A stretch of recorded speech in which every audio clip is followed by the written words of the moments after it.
What is happening, good people? Hey, what's up? Welcome to the big show here. This is Jeff C. Welcome to Jeff C. Live. Glad you guys... Oh, there we go. You shut up there. All right, so that's good. That lets me know that I'm coming in well. And hope you guys had a decent week, despite all the madness, the scamdemic, and everything else that's going on, the race wars. And so we're going to try to have some fun tonight. And yes, I have a mystery guest, and I guess probably most of you by now can figure out who that mystery guest is. That is the one and only Faceless Propagandist, one of the most talented animators on YouTube. Like, no joke. Seriously, if you guys haven't seen this guy's work, he has been putting out for quite some time now some of the most entertaining videos.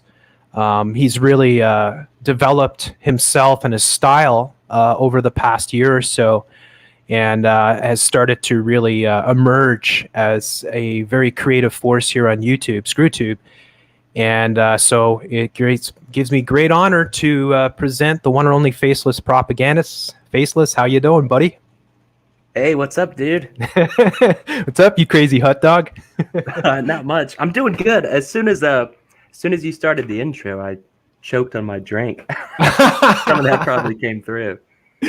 So I put out a questionnaire on YouTube and on Patreon to see who could guess who is going to be tonight's mystery guest, sort of thing. And there's quite a few people that said, which I guess I'm not surprised. There was quite a few people that thought it would be Faceless Propagandist. So congratulations to those of you who got it right. There was somebody here on YouTube called Mobile Suit who said, "I bet it's Faceless Propagandist here." And there was about 6 or so replies of people saying, "Yeah, I hope so," and "that guy's amazing," and all that. Some of the other guesses that people had, George Floyd, Yeah. KJ Osborne, Stranger Than Fiction, who I've tried to get on, but he's I think he's maybe a little bit shy because he speaks, he's Lithuanian, so he's not so strong with English, although he seems to write very well. So Yeah, we'll hope. and he's such a great dude. I was hoping he'd come in. I'd love to talk to him at some point. Well, you know, he's more than welcome. So Stranger Than Fiction, if you're listening, I sent you the link as well on Twitter there. So, buddy, jump in anytime if you're around. We'd love to have you on. Some people were saying Alex Jones, call for an uprising. There's another one saying Devin here. So I guess, yeah, another one for face. Yeah, another one here. We're Faceless Propagandists. Who else here? Dr. Vernon Coleman or Computing Forever. Professor Doom. Zachary K. Hubbard. Bill Gates or Anthony Fauci. We got Richie from Boston. A Patriot Supply Crates, man. Yeah. Black Child. Ooh, I don't know what's happened to Black Child. Hope he's okay. Shout out to Black Child. I don't know if you know who Black Child is. I don't. Honestly, a lot of these names are foreign to me, but I don't like to talk about it because then it reveals how ignorant I am about stuff. We got Brian from High Impact Flicks. Shaking My Head Production. So a lot of people picking other truther channels. Barack Obama, Jeffrey Epstein, Bill and Melinda. Oh yeah. TM Films. There's a few that picked him. Exandrius. There's one we haven't had on in years. Is he still around? I don't know. I remember seeing that guy's videos years ago, man. He used to come on our show. Nice. Yeah, me and TM. Way back in the day, we did We'll Do It Live, and we had so many of these people on. So people like Dabu and KJ Osborne and many others. Spiro used to come on my show quite often. Vanonymous is another one.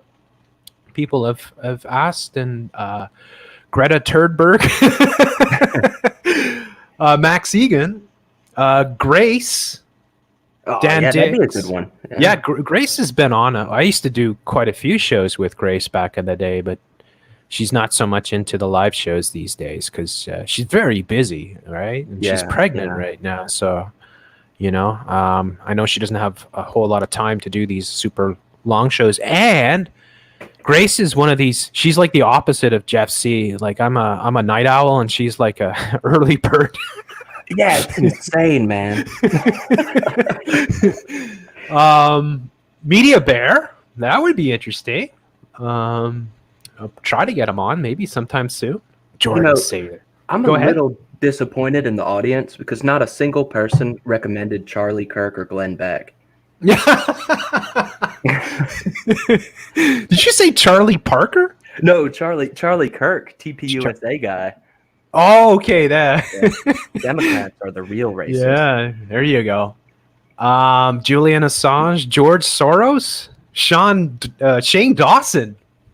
Oh God. Good Lord. Handsome Truth, Alex Jones, and who else? The Sasquatch, Loch Ness Monster. I'd have to go with Sasquatch over Loch Ness Monster. Yeah. I'd like to have the Sasquatch on. We can track him down, folks. Tell him he's invited. And some people did. Yeah, I think you were probably the number one choice. In fact, I would say for sure. So that's pretty cool because I think a lot of people have been wanting to hear your voice, to see how similar you are to some of your characters. I'd say you're a whole lot more Devin than you are Bertrand. Yeah, definitely more Devin. And just to clear it up, because this is embarrassing, but back when I had a Discord, there was one night that I had like 2 or 3 subscribers in a voice chat, and so my thinking was, well, dang, I'll be Devin because that's how they know me. So for like hours, I talked like Devin, and now they're probably sitting there like, who the hell is this guy? So I'd just like the audience to know that, yeah, I'm Devin, I'm Faceless, but I don't actually talk like Devin entirely. Not entirely, but pretty close. Yeah. So let's begin then. Where should we begin? I think we should begin with where you began. What was it that first, got you into doing the type of animation that you're doing on YouTube? Was there any inspiration? Did you do anything before this, or did you just feel that this was a time for you to start expressing yourself through art? Do you want to let folks know how you kind of came about as being Faceless Propagandist? I had a really hard time finding anyone around me, especially I was working 60 and 70 hours a week at this crap job. I couldn't find another person who was on the level. And I tried for over, I'd say maybe 2-3 years, which I know that's not a long time, but I felt pretty low. And I was like, okay, does anyone else out there think like this? And I started trying to think of how to package the things I wanted to talk about, because I was so angry and just furious at the stuff with the knowledge I had picked up, with the things I had learned, that I initially wanted to just make videos that used the most foul language, the most aggressive things. And I said, okay, no, I can't do that. I'll just get shut down. Mm-hmm. And I've always loved doing like silly comics and really goofy drawings. And just somehow it all blended together. And so I started all of this a little over a year ago. Yeah, and you've like developed your style massively. Like you can see it if people go to his channel and watch some of his earlier vids, and they're all great. I mean, I've watched some of your earliest stuff and was thank you. Yeah, I was very impressed.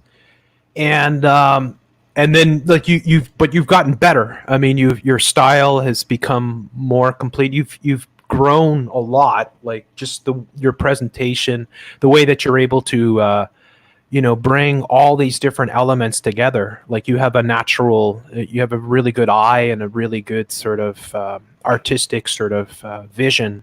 I think that you present so well I mean, I think, yeah, like in some ways, like think of Really Graceful as being like this really talented sort of video producer, and that she's able to blend, images and just present things so well that I think you have a similar sort of talent that you've developed really well over the past year. And so, like, did you have any experience outside? Like, did you ever do any, like you said, you did comics before and stuff like that? Like, did you ever take any art training, or did you ever do this as more than a hobby, or any sort of schooling or anything like that, dealing with art, or was it just something that you always did on the side? I had a little bit of schooling for art, but honestly, when I first started school past high school or education past high school, I just wanted to smoke weed all the time, and I didn't want to have to work hard. So I was like, well, I'll just take an art major. And I learned really quick that that wasn't my community. um, how should I word this? In Minecraft, in my art class, there was a couple that this lispy, limp-wristed professor really loved and he exalted. And this couple somehow got this college to agree to put up tons of their quote-unquote art projects all around the school, which were all like postmodern, nonsensical, just meaningless nonsense. Like it'd be like a giant collection of PVC pipes with metal hanging off of them and spray painted some retarded colors. And one Easter break, I got hammered, and I took my freaking 10-year-old 1998 vehicle and drove to the college and stole one of their art pieces. But in 2006, I started trying to do frame-by-frame animation. I had Microsoft Digital Image Editor and Windows Movie Maker. And I said, man, this is way too much work. So I dropped it all the way until I started this channel. And is that what you're using now? Well, no, God, no. This is much more advanced, right? Yeah, a little bit. I was actually looking for torrents of 2006 Windows Digital Image Editor a year ago when I started this stuff, because I was like, I know that program. I just need to find this, 12 or 13-year-old obsolete program, and I'll be good to go. But now I use Paint.net, which is a fancy version of MS Paint. And like one of the things that I like about your style, I think that a lot of people find appealing, is these, more simplicity to it. Like you see, like I do unfortunately know a lot of the popular animators that are promoted by YouTube. And, like you can say to a certain extent that there's, skill involved in some of their presentations. And I'm talking about some of the biggest players sort of thing. That they get hundreds of millions of views and are constantly trending sort of thing.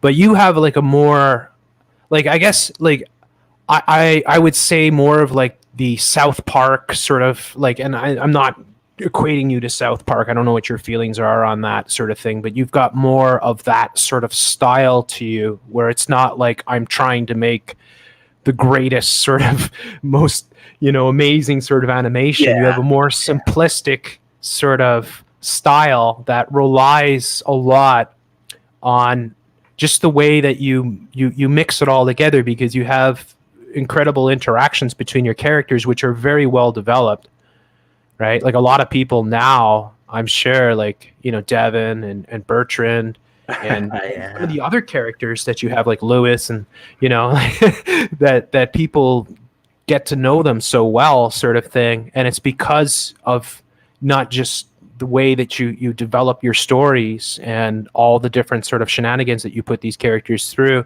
but it's also that simplistic sort of presentation style that you use. And it's not always though that simplistic, because I notice like a lot of your videos, like, because I have quite a bit of experience in video editing, so I can see that you are definitely, there's many different things going on that maybe people don't the average sort of layman may not spot, sort of thing. And I'm sure there's a lot that I don't even spot, but I'm very impressed with that sort of mixture that you bring. Like you have that right tonic, it seems, for Man, the thank you. style. Thank you. Yeah. If I could, Yeah. if I knew how to draw it, I would try to make the animations like genuinely impressive, like perspective and all this, but I don't know how to do it. I want to learn how to do it, but honestly, like I use the same template of Devin in virtually every video. Yeah, I know. And, I've become so attached to it. I don't want to make a new one. You ever watched, okay, have you ever seen, the original Spider-Man cartoon? I think so. I used to watch Spider-Man as a kid. Yeah, the one from the 60s. So if you know, it's like the original sort of Spider-Man cartoon. And God, you're old. I'm not from that era. That's just stuff. They still play that. Like they'll still play that stuff on like cartoon networks and stuff like that, right? Okay, yeah. I think I know what you're talking about, because that might have been the show I was watching when I was little. Yeah, probably. But the thing is, it's interesting about that show was that they actually put a lot of money into it, and people don't. Maybe a lot of people don't realize this. But what happened was they produced the show, and they had all these episodes shot, but then their studio caught on fire. And because of that, they lost like 90 or 95% of what they had made. So in order to, still have the show run, and produce the episodes, they just recycled a ton of the images. So you'd see Spider-Man doing the same things over and over and over again.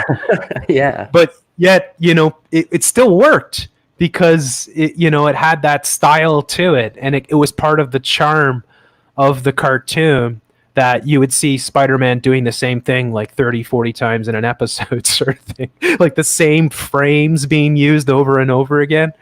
Yeah. So yeah. I've noticed how you take advantage of that with your cartoons, that you even though like the story and everything else going on is completely different or has become much more elaborate and many different other things in it, but you'll often recycle parts of your animation.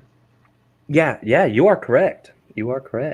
And that's cool. I mean, it's like I think less is more often with this stuff. I think that's one of the appeals of South Park and that style of cartoons that has really kind of come up over the past couple decades, that people have gone back and said, you know what, it's not the level of animation that makes the presentation worth watching. It's everything else, sort of thing. Like the animation itself doesn't need to be like, and you're so good at doing that too, because your stories, I mean, some of them are so off left field, sort of thing. Like, I don't know where you get your creativity from. I imagine you're like most artists, like it's just something that, all of a sudden, you come up with something, and then you maybe run to the computer or you get a notepad and you write it down. So do you have any process with that?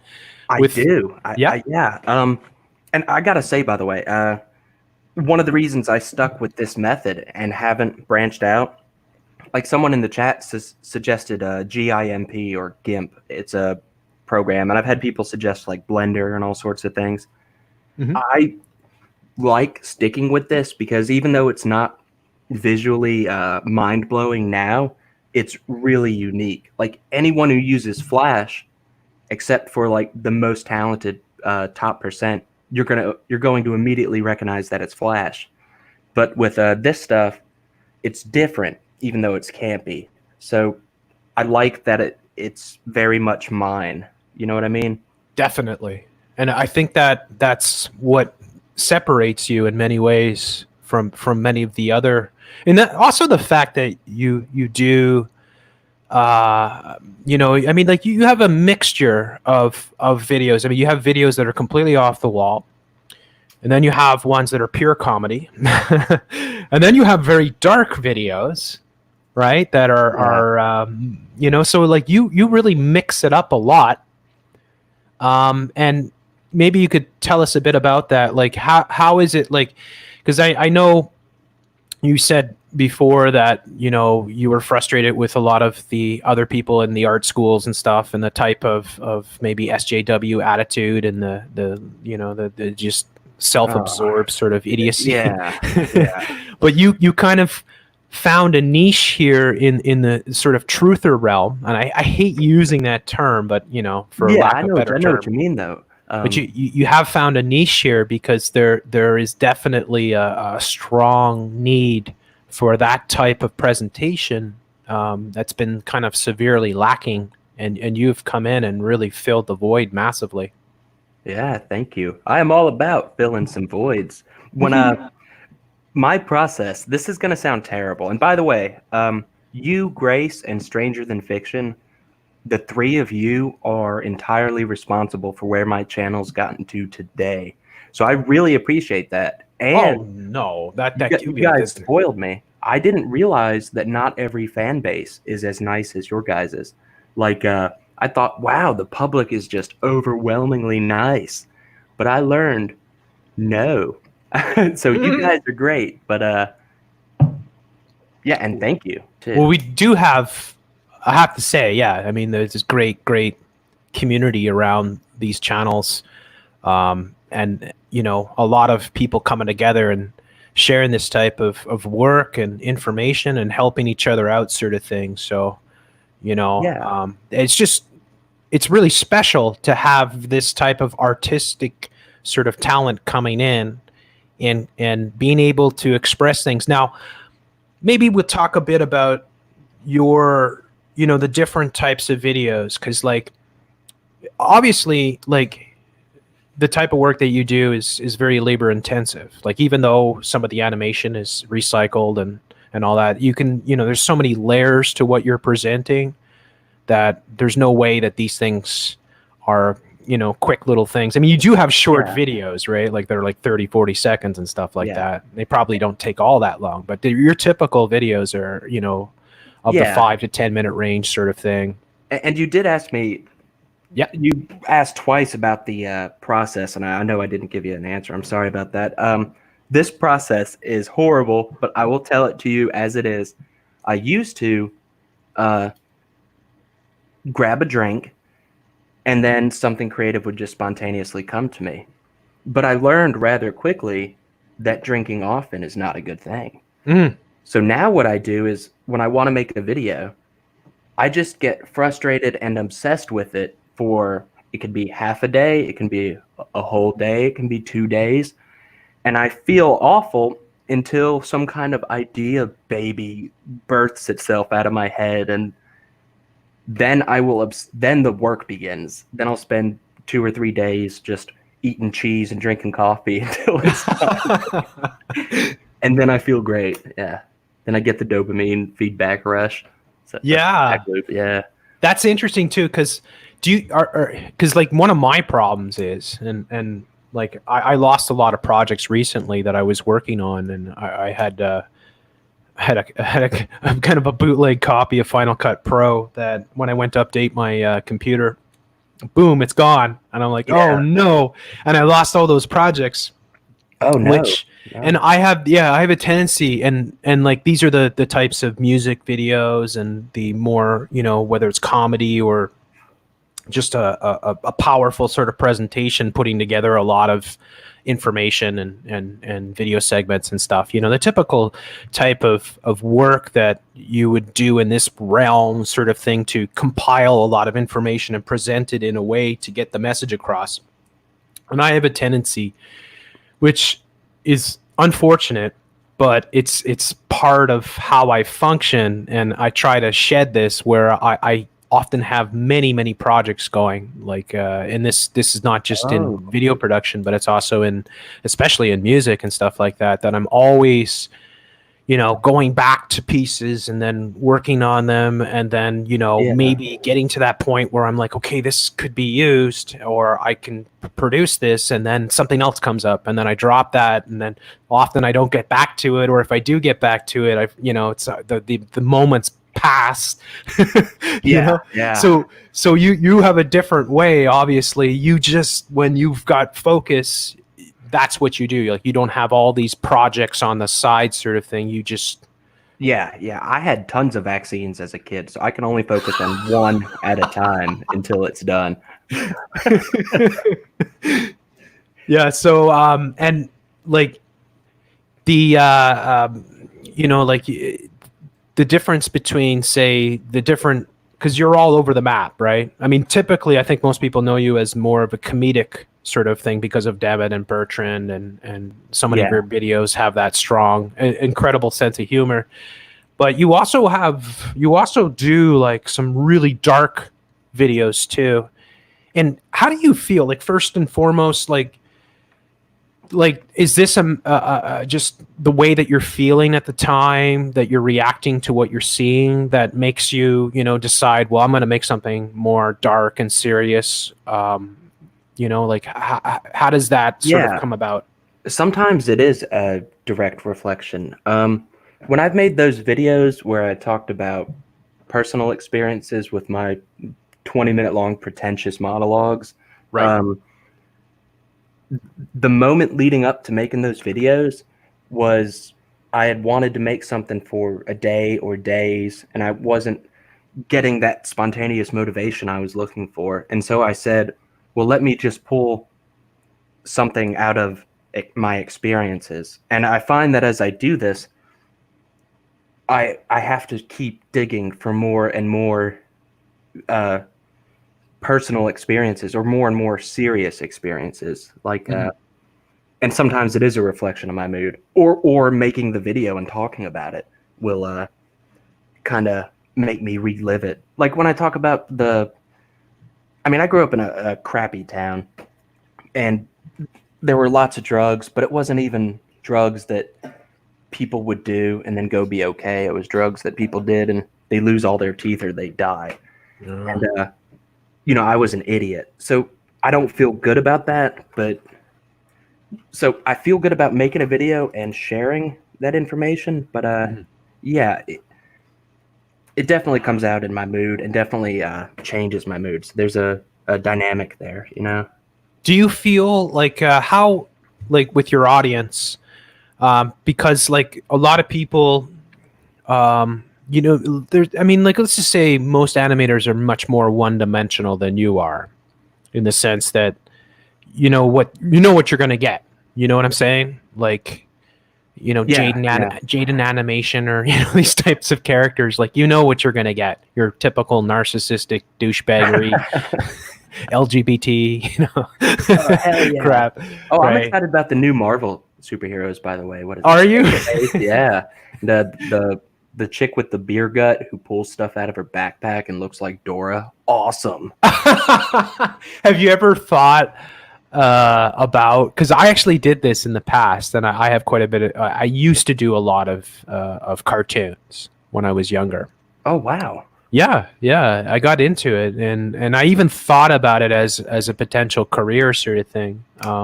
Dude, if you did that anywhere nearly as well as you sing or play music, and no joke, that would be really impressive. Yeah, thank you. And it's just that, what was I going to say? That, like, one of the things that I used to do making these cartoons, I just basically made them for my friends and family sort of thing, and they'd all get a kick out of them sort of thing, right? Yeah. But I would make, like superheroes out of local characters, like, the town drunk or something, right? Yeah. Or the guy with the funky beard, or like that type of stuff. And I see a lot of that in your type of work, because much of what you do obviously is personal, and like, so I guess we get into the characters, because your two main characters, Devin, who I know from what you've told me in the past, or just, we never talked before, but just through messaging and stuff like that. is much closer to you. And then there's Bertrand. Those are your two main Yeah. characters. Bertrand is me after like I eat a big pie at night. I was thinking maybe Bertrand was like based on one of your friends growing up, perhaps. I wish I could say that, man. But no, I've been a Bertrand before. So Bertrand is more just a frame of mind. Yeah, pretty much. Yeah. Yeah, that's interesting because yeah, he's just such a he's like one of those characters that he's such a typical idiotic but lovable character, like Yeah. in the sense that he's always going to do the stupidest possible thing, but you'll love him for it. Yeah. I have a really hard time structuring a coherent plot and story just because I don't know. I'm going to blame the vaccines, but I wanted to make it a theme with Bertrand that he always like either sides with complete evil or just bumbles into the worst possible situation he could, completely oblivious. Yeah. While still being like an innocent, lovable chub. How much then as well, because I know obviously H.P. Lovecraft is a big influence on you. Are you someone that grew up reading a lot of H.P. Lovecraft? Oh man, I'm gonna have to reveal it all, aren't I? Yeah. I can't even say this is so bad. So anytime now that I talk about H.P. Lovecraft, anyone listening to this is gonna get to pull this on me. I haven't even read any of his works. Are you serious? Yeah, I played a video game based on his works from like 2008 or something years ago, and I used cheat codes and never even beat it. Wow. Yeah, and then I looked up his quotes. So that was my intro and outro to Cosmic Horror. I was one of the guys. I mean, I read every single H.P. Lovecraft story, and I got into it when I was in college. And my buddies, my roommates, we read them all. You go back and read them now. It's kind of funny because I listened to an audiobook. I don't know which story it was. Shadow over Innsmouth or At the Mountains of Madness or something like that. I think it was one of the shorter ones, so it wasn't the Mountains of Madness or whatever. But I was laughing because listening to the audio and seeing some of the comments on YouTube and how often Lovecraft repeats himself.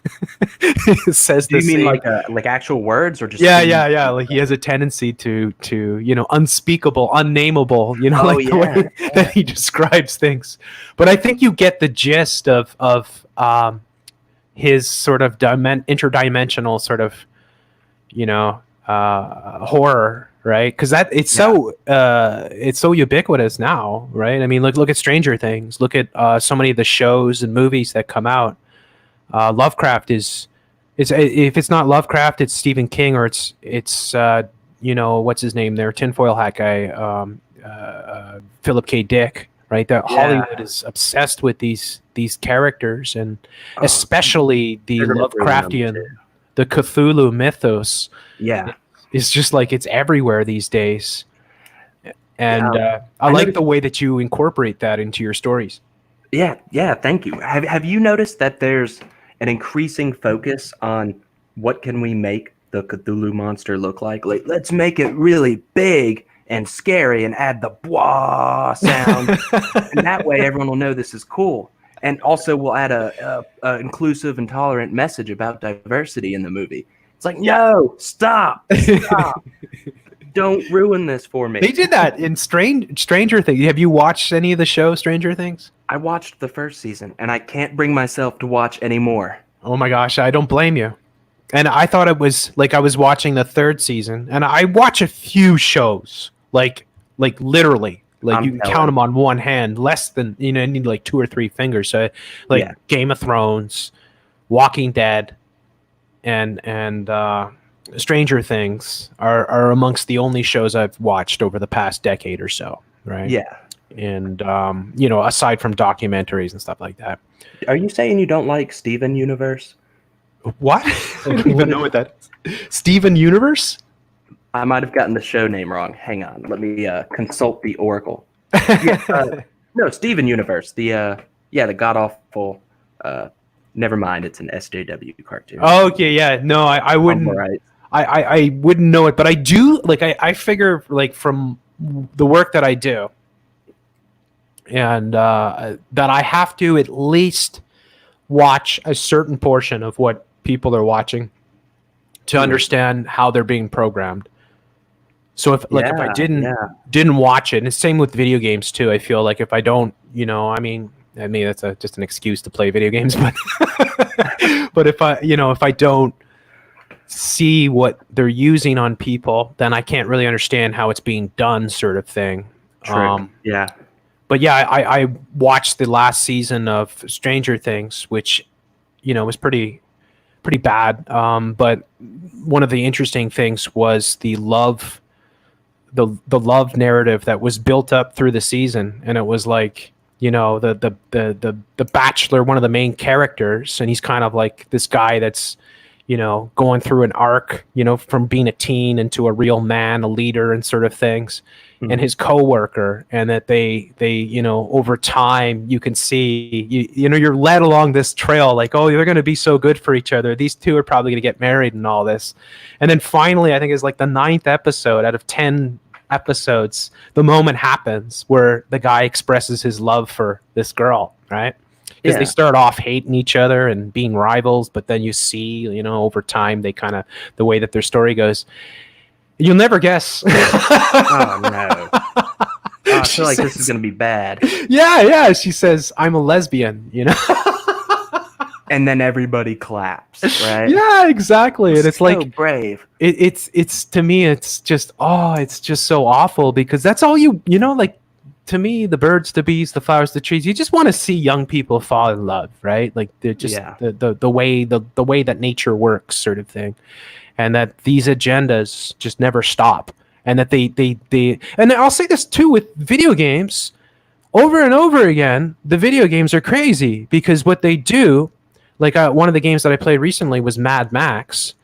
And I told the story before, where it's like I played through the whole story mode.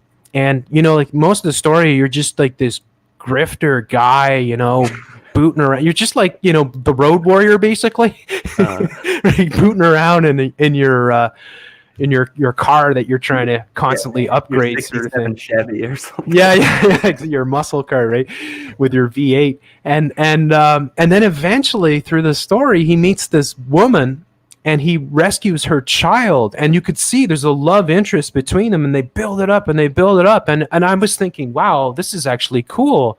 Are you kidding me? Is he, like, that's the way the story should end. Like, wouldn't it be great? Mad Max, he doesn't live like a rogue, and for the rest of his life, he finds a nice girl and they settle down in some, quaint little desert oasis. Gets muscle car, gets a minivan. But no, right at the end, just as you think, oh, he's gonna finally settle down, they brutally murder the girl, they rip her to pieces, and then they murder the child, and then announce that she was a lesbian. Yeah.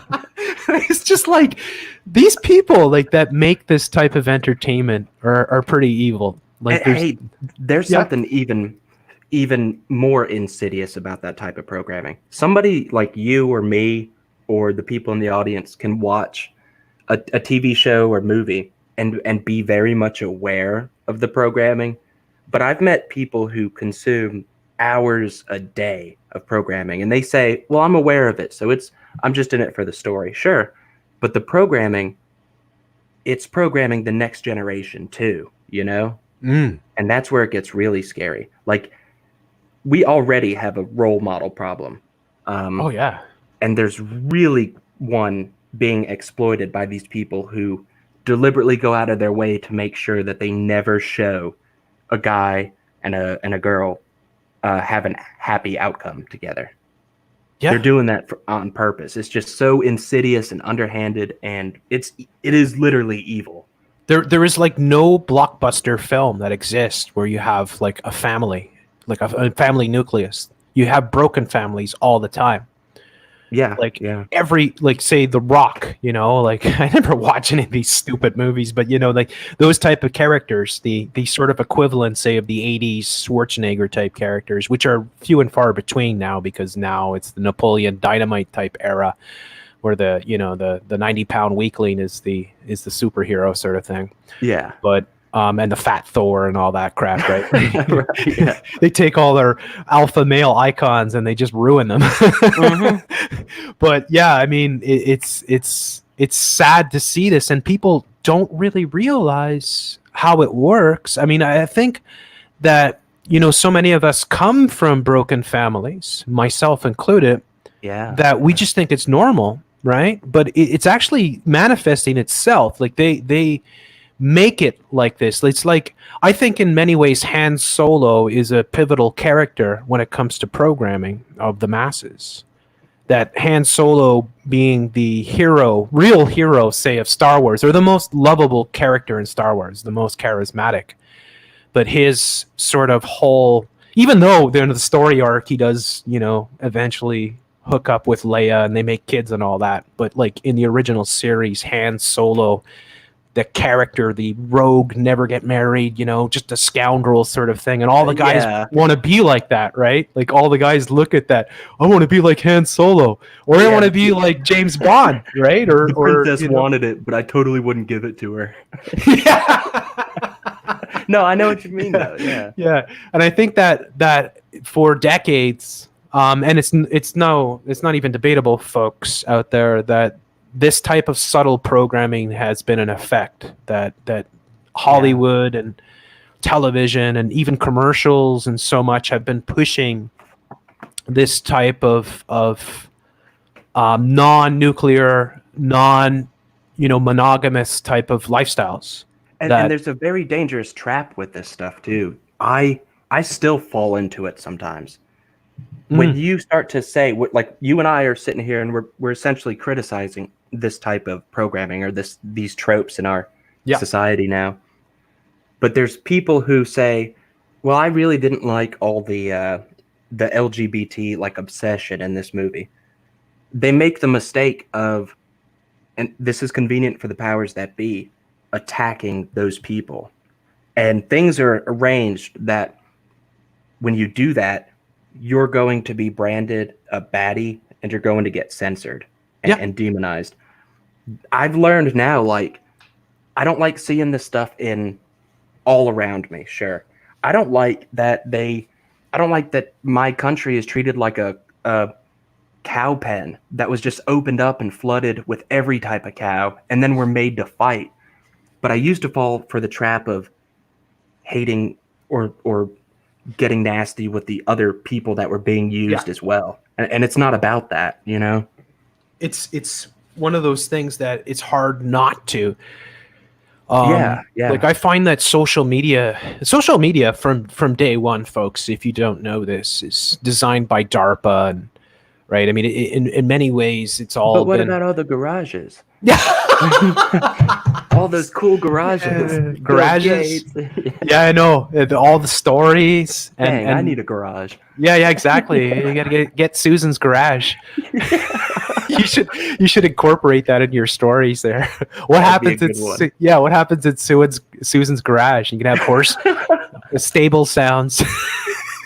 Oh, nice. Yeah. They gotta feed her peanut butter to make it look like she's talking when she's on TV. Yeah. Peanut butter caught on the jowls or something.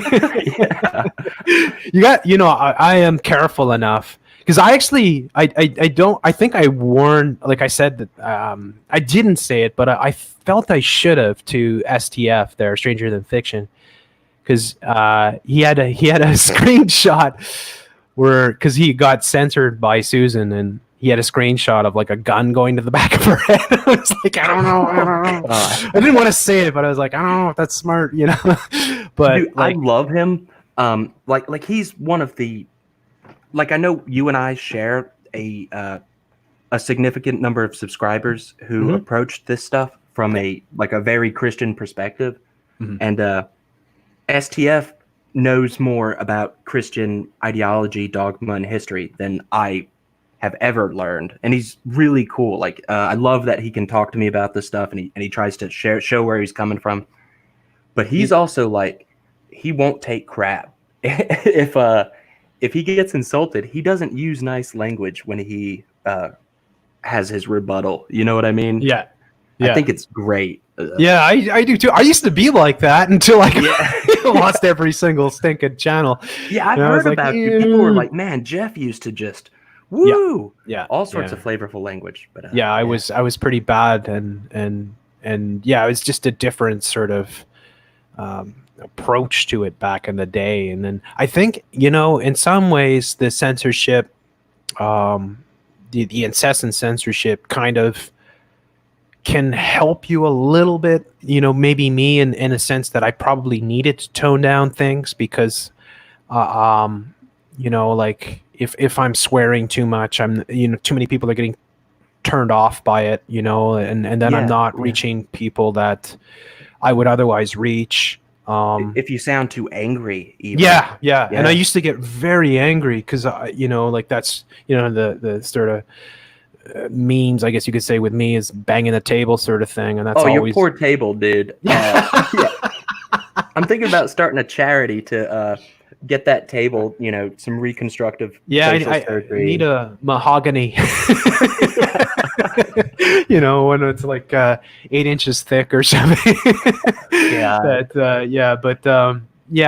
just, actually when I had lost New World Agenda 2, and then I started up Fake News Report, and I changed then because I changed my sort of presentation because I was like, I'm gonna have to make it, because like everything I was doing was getting censored. Like people, like I lost a ton of channels, right? Like people know that, like and that's well known. But really, where the sort of most censored channel comes from is how many videos have been targeted. Like hundreds and hundreds of videos have been taken down off of YouTube over the years, for all various reasons. So and it's still to this day, like I probably typically lose about 3 or 4 videos a week, due to YouTube, although knocking on wood, I haven't been getting the strikes, although I did get one recently. So but yeah, I mean, like it just,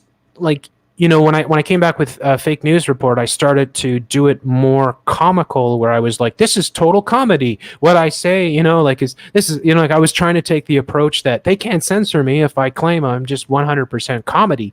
Right? But it didn't work at all. It didn't work. Did it work for a while?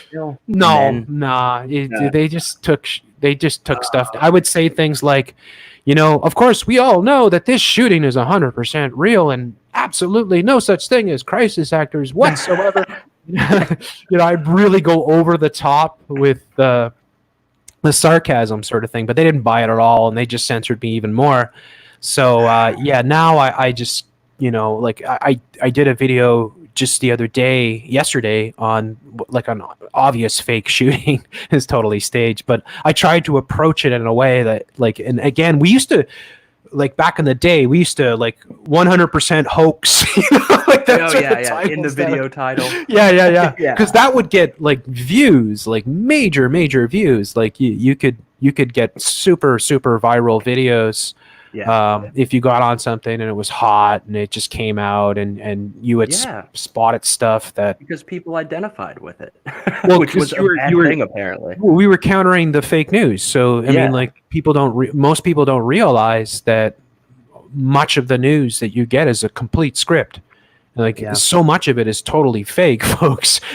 Like you say, one of my favorite quotes from your videos is, and that's why 3/4 of everything is fake and gay. Which is pretty much true. I mean, it really is. I mean, like 3/4 of everything on the media, folks, is fake and gay. I mean, that there's real things that happen, and it's a real story when it comes and goes, right? Like there was a shooting tonight. And some slumber. Go ahead. They got a big pen that they can pick events from to shape. I mean, 333 million people, 33 reasons to support BuzzFeed. But we got all these millions of people. It's not hard for the 5 or 6 companies running information to pick an event, I mean, damn. Or make them. Yeah, or make them. Yeah, exactly. And they make Operation them. Northwoods does not exist too. That's fake. Yeah. They make them for good reasons, because you can't control real events and you can't control real people, and real victims do not act predictably, right? You can't get. I've covered so many shootings and doing this for so many years, and it's like, like a Chicago shooting, a street gang shooting, or a Toronto street gang shooting. When you get like the 40-year-old black mother, right, who has just lost her son. I mean, she is like just devastated, and sobbing relentlessly. And there's no way she's saying, we need to gun control now, and we need to get rid of AK-49s, or none of that. Yeah. Right. So that's why they make a lot of these things, because they can control the narrative, and then, and most people don't know any different. So they just, they just put on the news and they're like, oh my gosh, another shooting. This is just terrible. We need to get rid of guns. Right. And they do exactly as they say. So, I mean, it's insane too. If you're someone who has a family member or kid or somebody standing next to you get caught, let's even say for the sake of argument that it's a real tragedy, like somebody next to you gets shot, or God forbid something like that happens, and it's seized upon, you will have people approach you, companies, like actual legitimate registered companies who somewhat pay their corporate taxes, and they'll say, this could be very profitable for you. You could get a book deal, and we can show you how to act on camera, and you should say this, by the way. Yeah, that happens as well. Exactly. Yeah. But that usually would take time to manifest, because most of the time it's just devastating for anybody to deal with the immediacy of losing, especially a son or a daughter sort of thing, right? It's just so devastating. True. So, but anyways, let's get back to your work. Could you tell us about the origins of your two main characters, Devin and Bertrand? Like how? Because I know I mentioned before to you. Because I'll just say this to folks. I was going to mention this coming in, but I kind of forgot it when I was introducing you before. But the first video that I ever saw of Faceless Propagandist, and I can't remember who sent it to me. It could have been Grace. I think it might have been Grace, actually. And it was your Lunch Boys video. Yeah. And I instantly, if you haven't seen this, folks, you could probably just find it by putting in Lunch Boys into the YouTube search, or Faceless Propagandist and then Lunch Boys. But this was a really short video that you had I guess, and you've told me that this is your precursors to Devin and Bertrand. Yeah. And it's like Clint and Norp, I think, were the two characters. Yeah, Klimp and Norp. Klimp. And you see, if you see that video, folks, you kind of see the evolution of these characters. And I think that video is so brilliant. I laughed so hard. I must have watched it like 50 times since. I showed it several times on my live shows, because it was awesome. Yeah, it was so effective. Like, get the new Bill Gates toilets. Yeah, thank you, dude. I'm embarrassed about that animation now, but oh, you're seriously? Right. No, it again, the simplicity is what makes it great. Like, in my opinion, it works like a charm, because it's refreshing. It's not something that's super polished and high tech and all that. It's just very simplistic, but then you just nail it with the humor, and it's like a perfect length and a perfect sort of quick video to throw up to show the insanity. And if people don't know this, it's basically two guys at lunch in the cafeteria, and they're discussing what they're having for lunch. And one guy's got like a hot dog with like green tea, and the other guy's got oh yeah, it looks like a burger, but it's got like eyeballs and fingers coming out of it, and he's got like this brown cup of water, and he's talking about the environment. mispronouncing environment, right? You're making me hungry. Yeah. And the funny thing was is I didn't even know about the Bill Gates toilet. Like I honestly didn't know about that. I think I heard about it, but I never really knew about it until I saw the video, and then I was like, Bill Gates toilet, and I looked it up, and I was like, my word, they actually did make this toilet. Yes, okay, so it is real, right? I didn't see like a fake Twitter thing and think it was real. It's real. Like there is a Bill Gates toilet that recycles your poop into water. So stop by Taco Bell when you're thirsty. Heck yeah. And yeah, the fact that it, you know, the burger had, you know, the bugs and the recycled body parts. yeah. From his grandfather. Yeah. And it's so deadpan, it's so perfectly delivered. So I asked you, I said, hey, are those characters ever going to come back? And you were like, no, actually those guys were like basically a template for Devin and Bertrand. So do you want to maybe tell folks about the development of those two characters and how you, because they're obviously like the most recognizable character. I know you have plenty more, but those are like the two main characters that you have going. Yeah.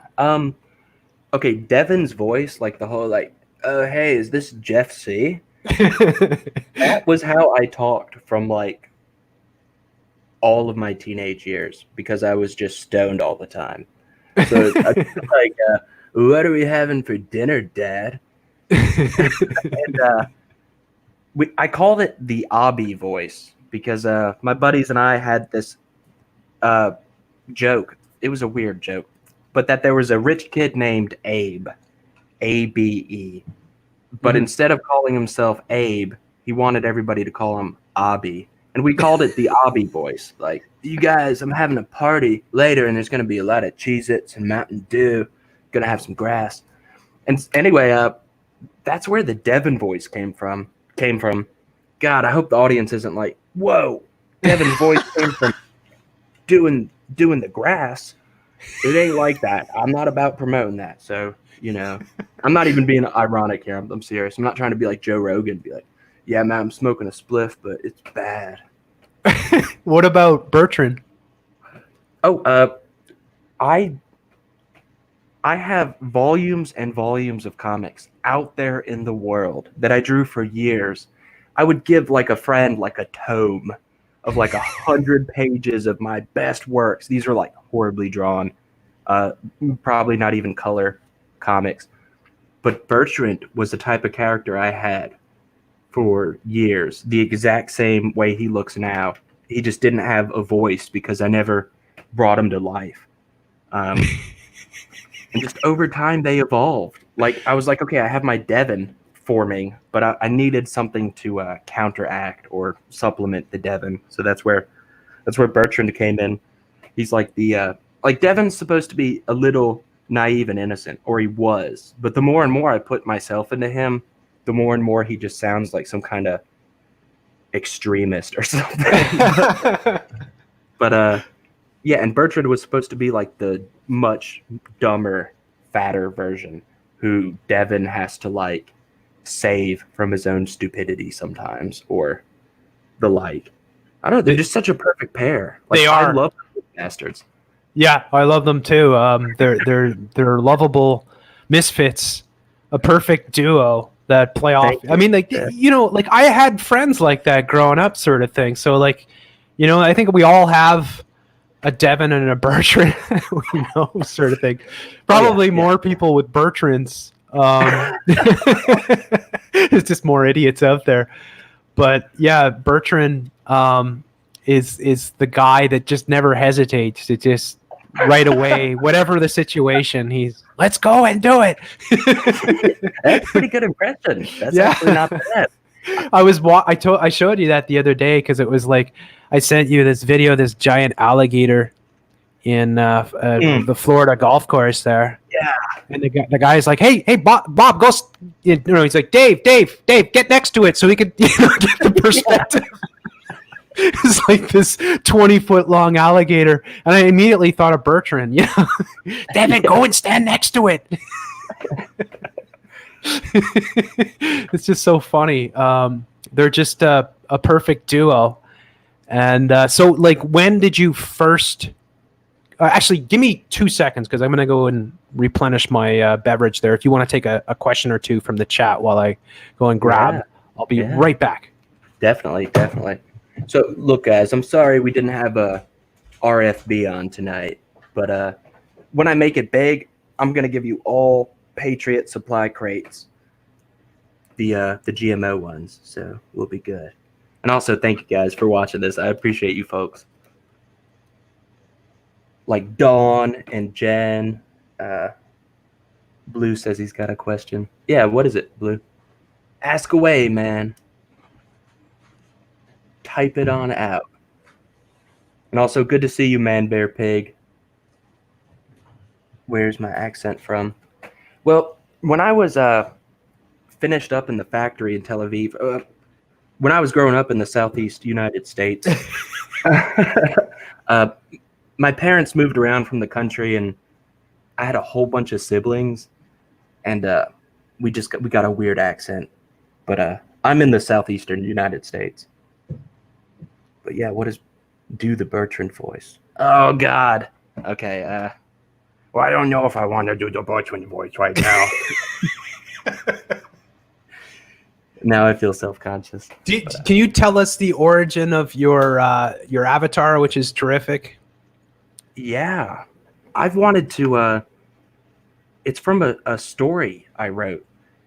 When I first created the name Faceless Propagandist, I was going to do like animated stuff, but there really wasn't going to be as much humor in it. It was going to be pretty freaking dark. Like one of the first videos I ever uploaded, and this was under a different channel that I later deleted because I figured it was blacklisted, but it was still called Faceless Propagandist. It was about Greg Lansky and Hannah Hayes, which, if any of you folks are familiar with, it's not a pleasant story, you know. But an entrepreneurial spirit using this mentally disabled or challenged girl to whatever make videos where she's with 5 dudes and then he sells it for money. Real good guy. We can all appreciate that. I forgot what the question was. Now I'm just. What was your avatar that you have? Oh yeah. I had this weird story about it was supposed to be a model for how people could resist this thing we faced.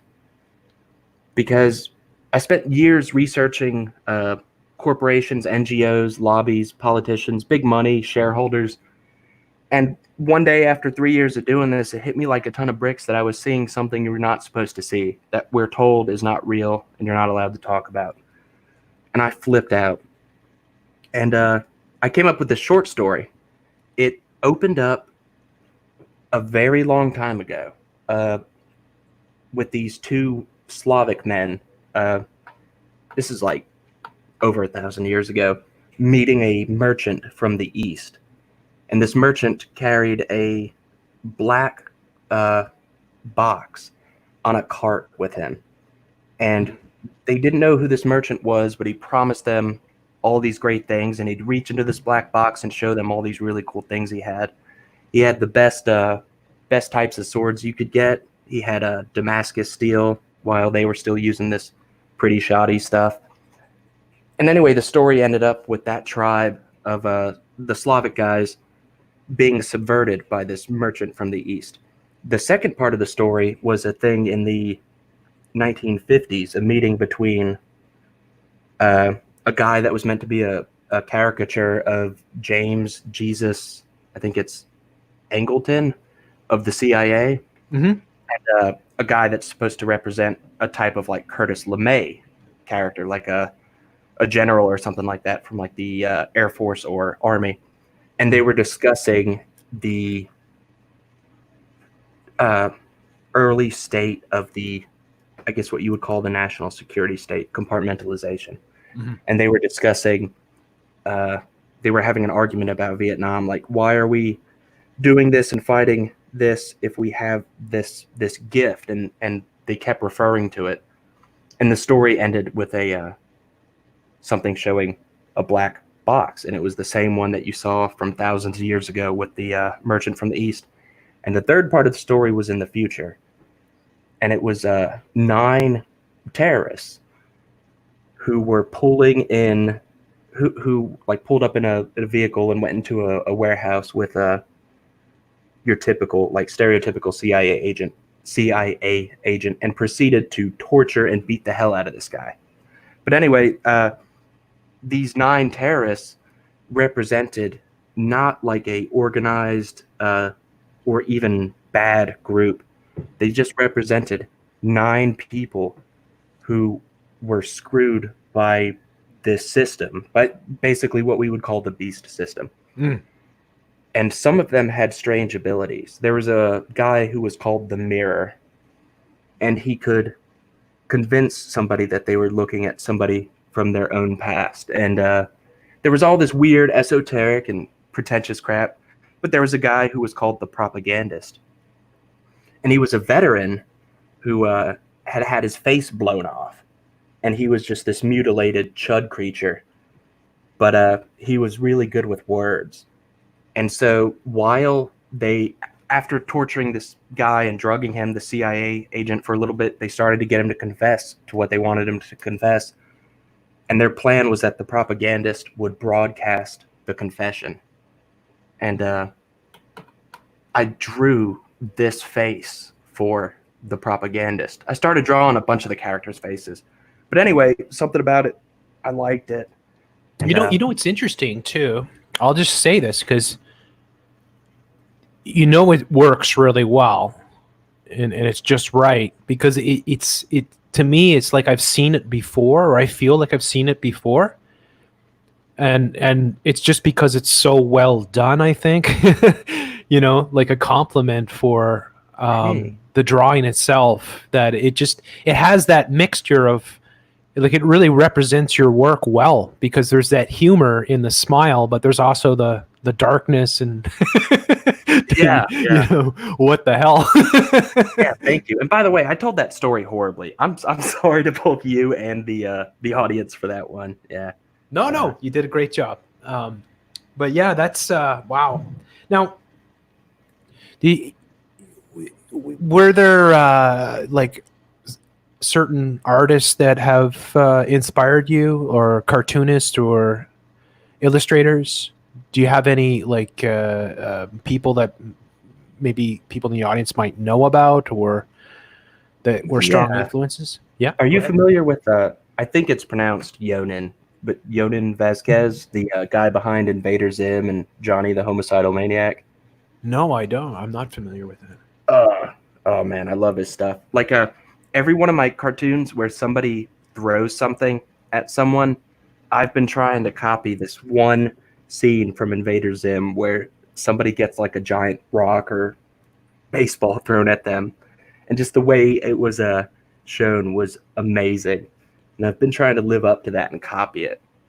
But, Do you think like it inevitably this is what all human beings, when they do their craft, right? Like, you always want to get better at what you do. I think it's just without losing the magic, you know what I'm saying, like without not seeing the forest for the trees or whatever, right? Like but I mean, like, just through the process of trying to do things, because animation is tough. Like, I know a thing or two about it, right? And it's like, if you want to animate, like, for instance, like somebody walking, or and you typically don't do that stuff with your videos, right? Like, no, it's too hard. I can't do it. But it doesn't matter, because it's not missing. Like, it's like, I don't want you to ever think that you have to do that stuff. You don't. Like, but nonetheless, when you have something that you're saying you're trying to do, and then you're limited maybe by the tech that you have, but the process of trying to do it, you start to learn things maybe that you didn't know before. Like, yeah, definitely. Because like I've seen with your evolution, like watching your earliest videos, and then like to the current day ones that you have over the past year or so, you've really progressed quite a bit, I think. Even though like your style has relatively stayed similar in the sense, but you've it's like your animations still are a similar style, but I think the overall presentation is much more polished, if you know what I'm saying. Yeah, thank you. I've actually wanted to make a my magnum opus before Operation Warp Speed comes to fruition. Yeah. I wanted to do an animated retelling of Steven Spielberg's Schindler's List. Now you're heading down the road of trouble. Oh boy, I had to joke around with that one. We'll see if anybody gets a kick out of that. That would be interesting. That I would pay to see. I'd buy that for $1. Oh, by the way, I see several people in the chat asking about did you ever see the show called Home Movies? Like a fairly poorly animated cartoon. It was like early Adult Swim. No, I haven't. Oh, okay. Well, whoever was asking about it, I know about Brendan Small, and I loved that show, and Coach McGurk and all that stuff. So, I hope that satisfies you. Now, can I have $10? Did you ever, like, I know maybe I don't know, like I was going to suggest this to you and, just in a message sort of thing, but my favorite cartoon of all time, like without even hesitation, is The Far Side by Gary Larson. Have you ever read his work? Yes. Yeah. When I was little, one of my parents must have liked his stuff, and we had this great big volume of his works. Yeah, I've got everything he ever did. Nice. And I would highly recommend getting his volumes because it's the kind of stuff you can put in the bathroom or whatever, right? They're just single panels.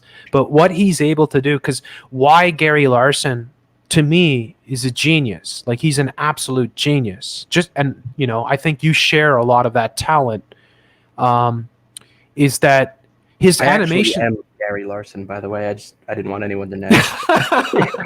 His brilliance was that he wasn't a great artist or anything like that. He's actually struggled to just do basic things. And I know this because I collected everything. I was obsessed with him, Man, yeah. And yet he could do more in one panel, one frame, than all the other cartoonists that you have on your funnies put together times 100.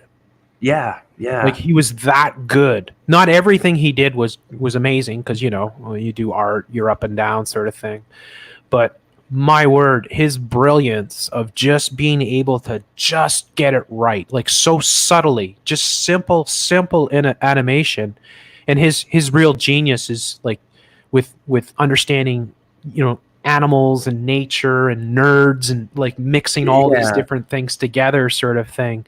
And I find something interesting about Gary Larson is knowing about his upbringing, because why did he become the crazy radical cartoonist that he was? Oh boy. It was because of his older brother. His older brother used to try to scare him all the time, and he'd lock him in the basement, like in the cellar and stuff. I had something kind of similar happen to me. This is actually wow. That's why I was going to mention him to you, because you kind of remind me of him in some ways. It makes sense now. Yeah, it's a big compliment because I see the same type of humor coming through. That's why I really recommend that you can probably get everything he's ever done off the internet, but it's worthy. You go to a secondhand bookstore or whatever, just buy the volume. Start with the first one and the second. I think there's like 5 volumes, the big. And you just have fun reading those. Do you remember his? You said he could do more in like a single frame or single image than so many people. Do you remember his bummer birthmark howl thing? yeah, with the Buick. No, two deer talking, and one has just a. It's the bullseye. Yeah. No, he had another one with a guy who he has the birthmark, and it's there's Jim, and he still has that weird birthmark that looks like a Buick coming out of his forehead. But yeah, I remember that one with the deer, And it's like, bummer of a birthmark, Frank. Or he's got like the two bears, you know, and it's a site, right? They used to do this. Like I remember seeing this on television where they would test people's intelligence by showing them Gary Larson, and they just, I don't get it. I don't get it. What's so funny? I don't get it. So there's two bears, you know? Just like a comedy show, or like they No, literally like, show somebody and show their reaction? like on the news or whatever, right? Like they would like when Gary Larson was was really popular, they would show his comics to people just to see like if they get what's going on. Yeah. And a lot of people would never get it. And it's like an example would be the two bears. And it's like two bears and one of them's pointing to his buddy behind his back sort of thing. Like and like the way to get it is that it's a scope. He's saying to the hunter, shoot him. I thought you were talking about the two bears with the igloo and one's chewing. And yeah. These things. Yeah, they're crunchy on the outside, but chewy on the. Yeah. Just genius, absolute genius. And again, as I said, like I honestly would look at the funnies and nothing else. That's all I would read. Like everything else, Doonesbury, all these crappy Peanuts. High and Lowest. They're just horrible. Most of them are terrible.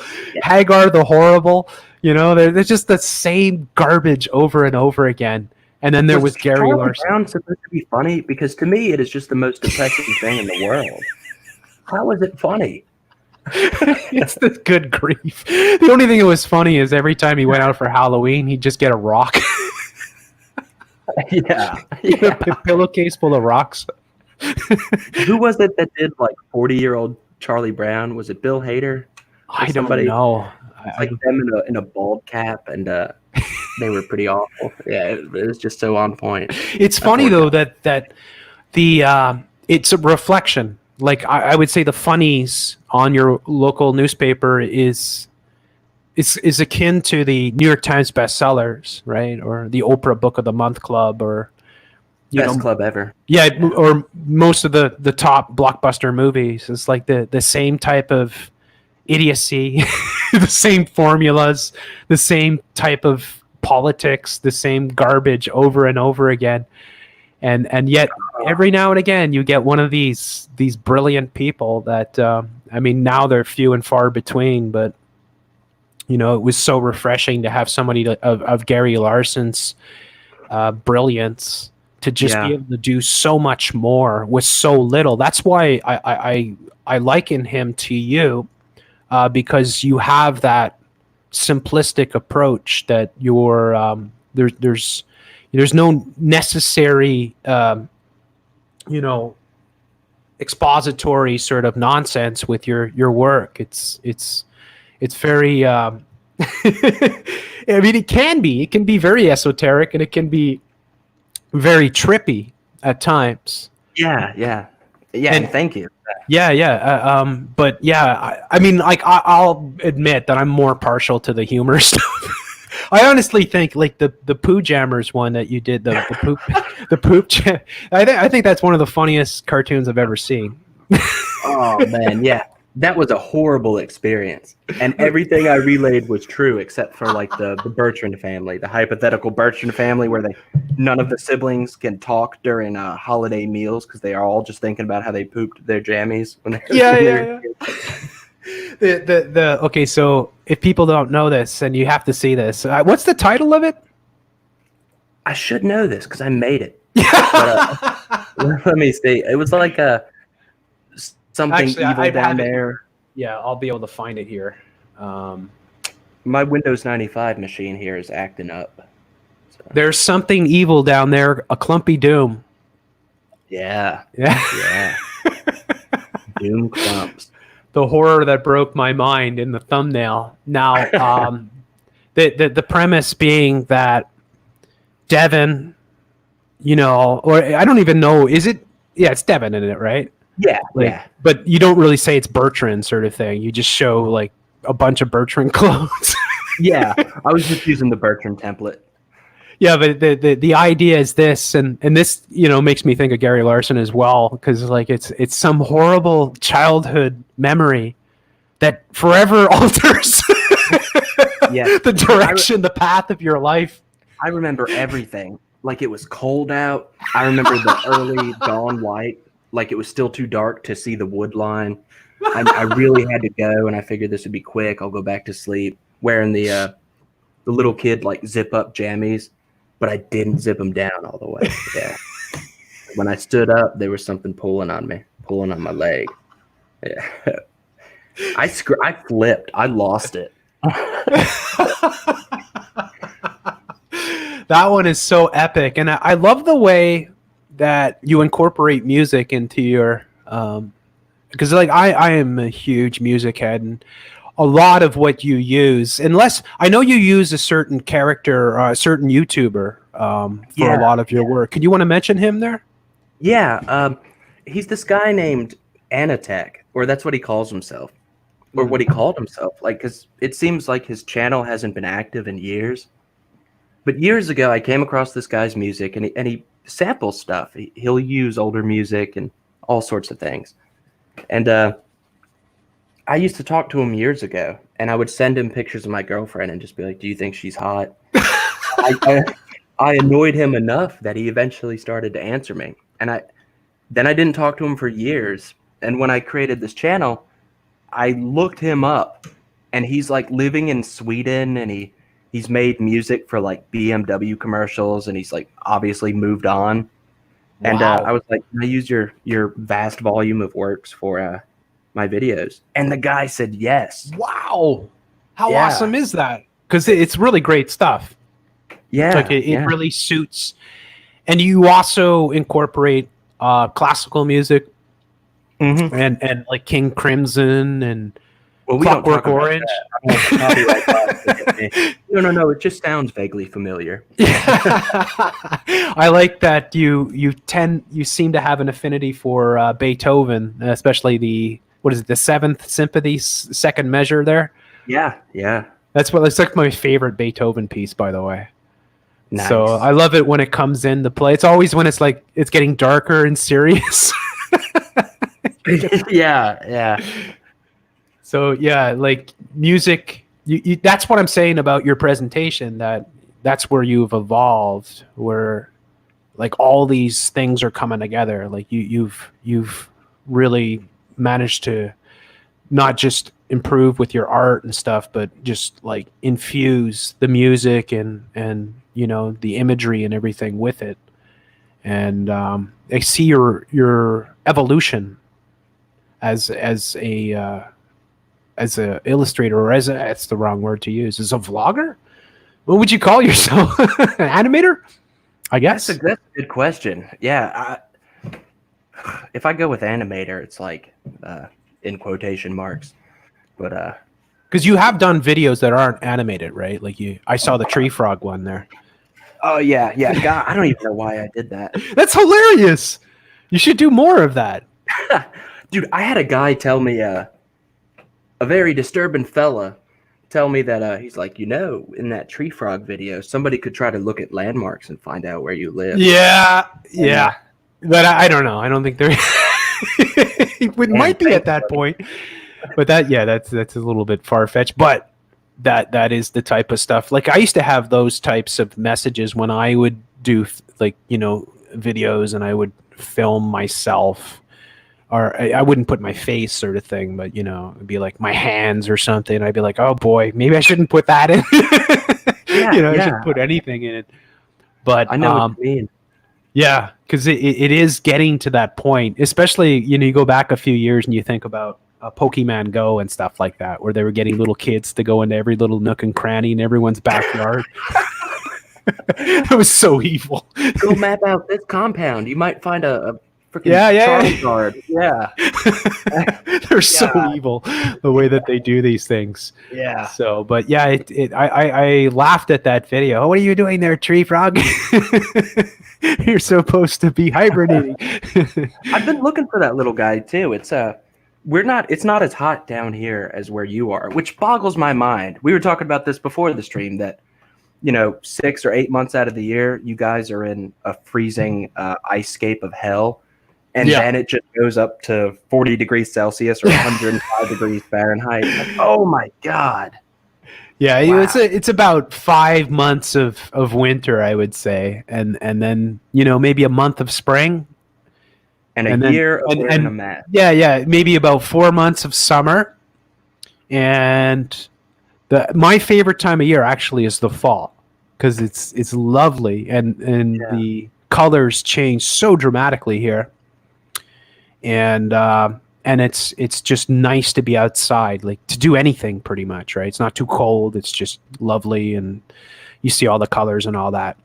But yeah, it does get really hot up here in the summer. I'm in a big city too, though, so concrete jungle sort of thing, right? It's always 10 or 15 degrees warmer in city centers, right? Just suck in all the sunshine and I caught one of your streams recently. You remember when you were showing that guy, Richard Southern, going to Box, like the cool hip new restaurant where you don't have to interact with other humans and get your food in a little box and eat it alone and miserably. He loved it too. He got you loved it. Why was I even bringing that up? Oh, when you played a clip of like local news, or like it was like Quebec or Montreal news. I'm not dumping on Canadians, but oh my God, it was everything had to revolve around gender, race, inclusion. Like it's like our media and our movies does, but it seemed just more on the nose. And it was like this would be horrible to just have to be around constantly. Yeah, it is. That's why I do what I do.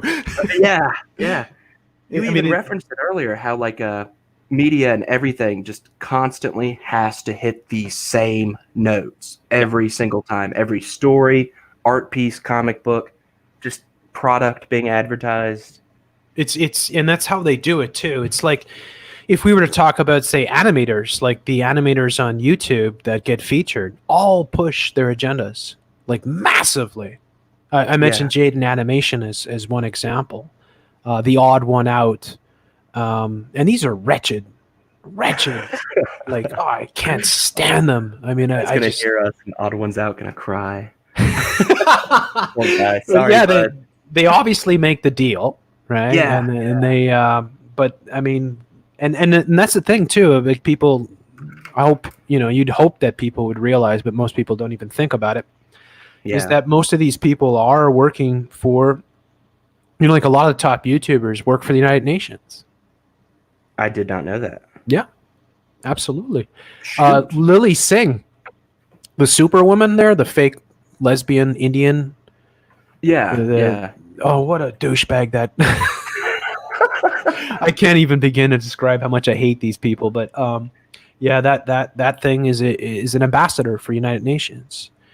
Yeah. I showed this years back because what happened was for me back in 2015 when I heard you open your no, it was something else. When I started Supreme Lord Commander, I started for the first time ever I started subscribing mainstream channels, and I was blown away. I was like instantly, as soon as I started the channel, I started watching Shane Dawson, Hannah Hard. I was just like, oh my God.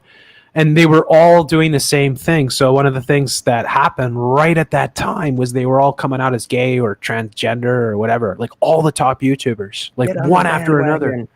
It was crazy. It was I was like, oh my gosh, look what they're doing to the kids.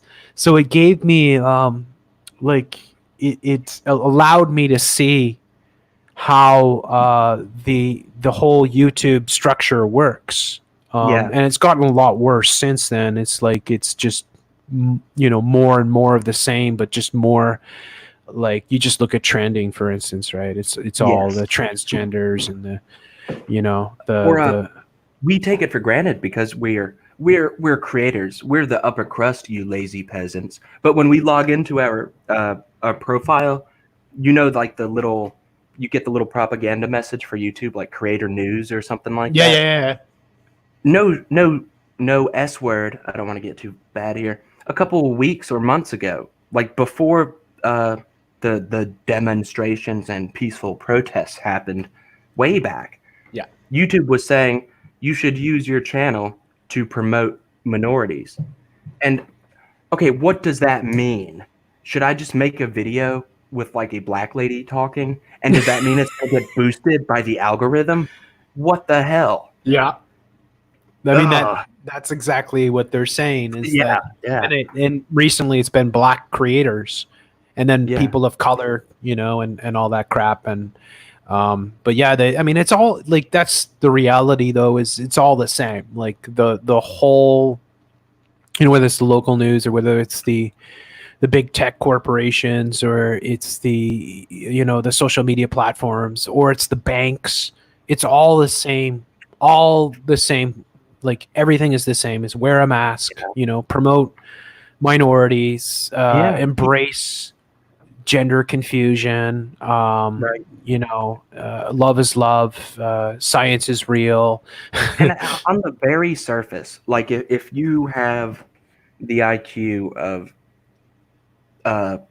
Bertrand's uncle, it sounds good. It sounds pleasant because who wants to be hateful, right? Who wants to see hate?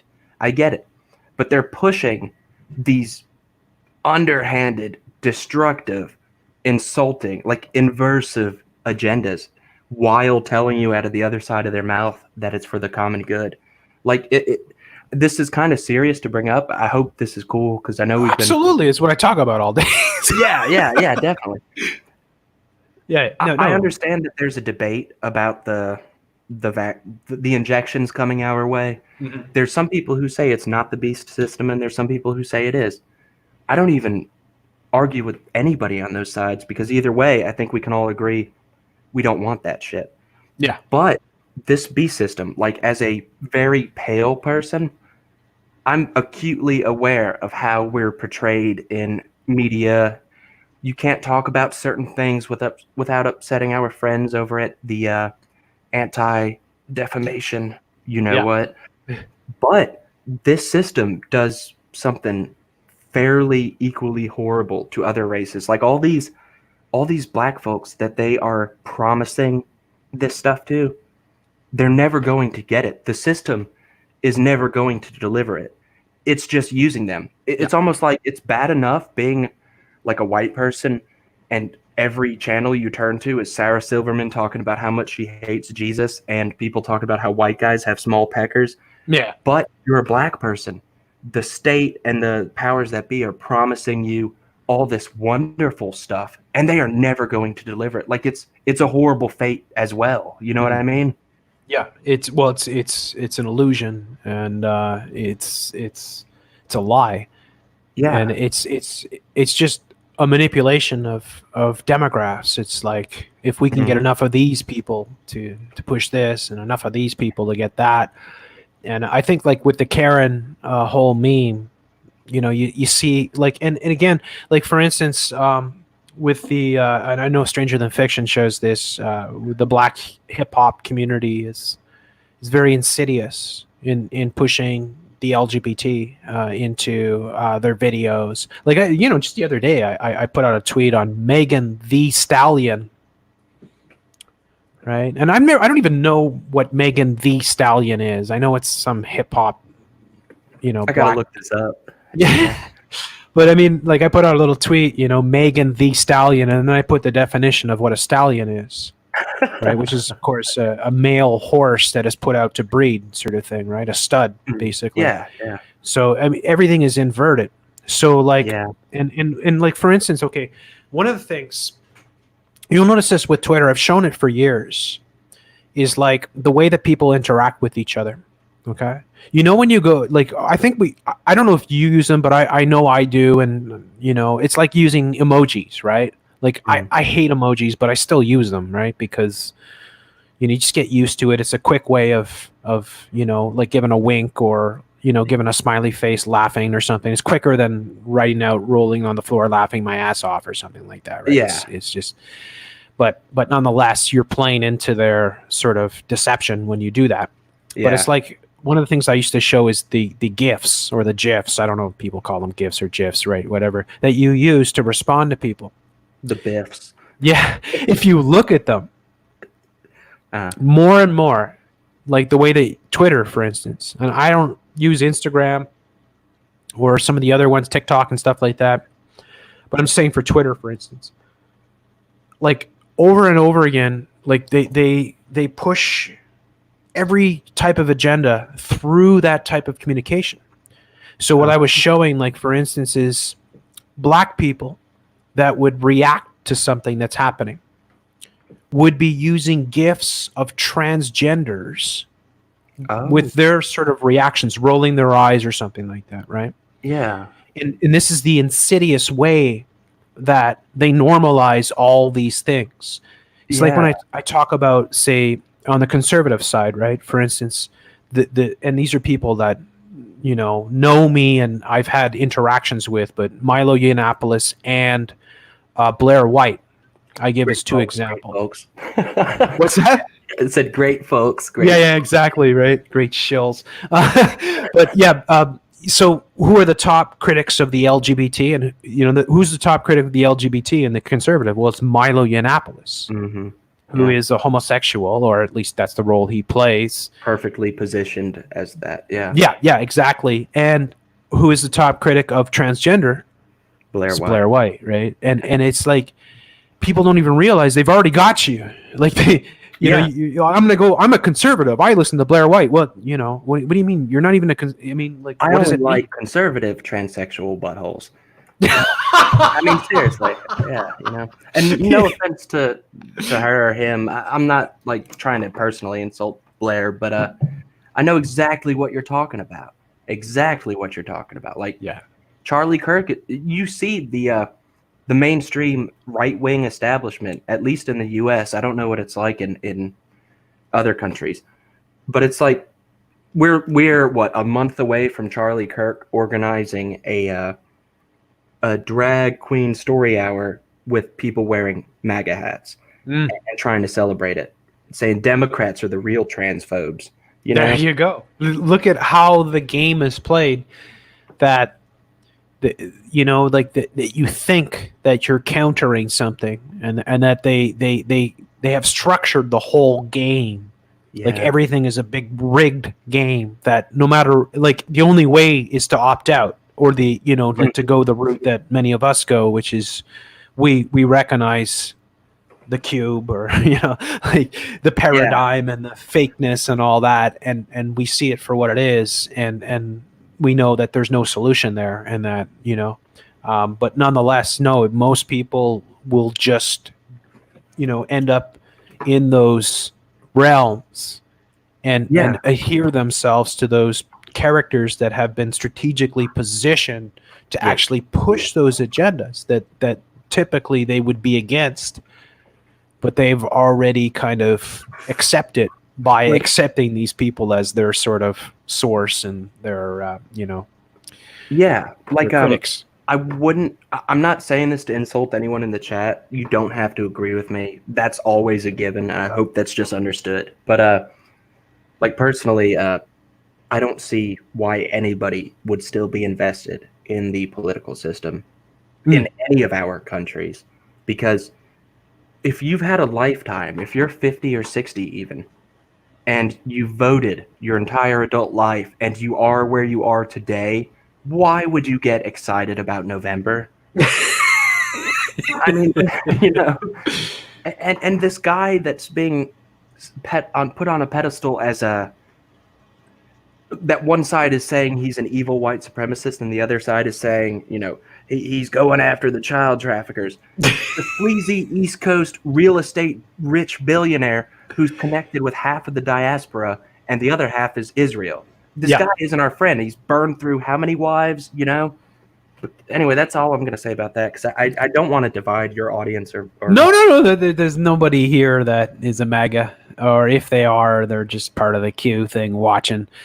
I got a kick out of that with Paulie there. What, Paul Joseph Watson? No, Paul, the amazing Paulie.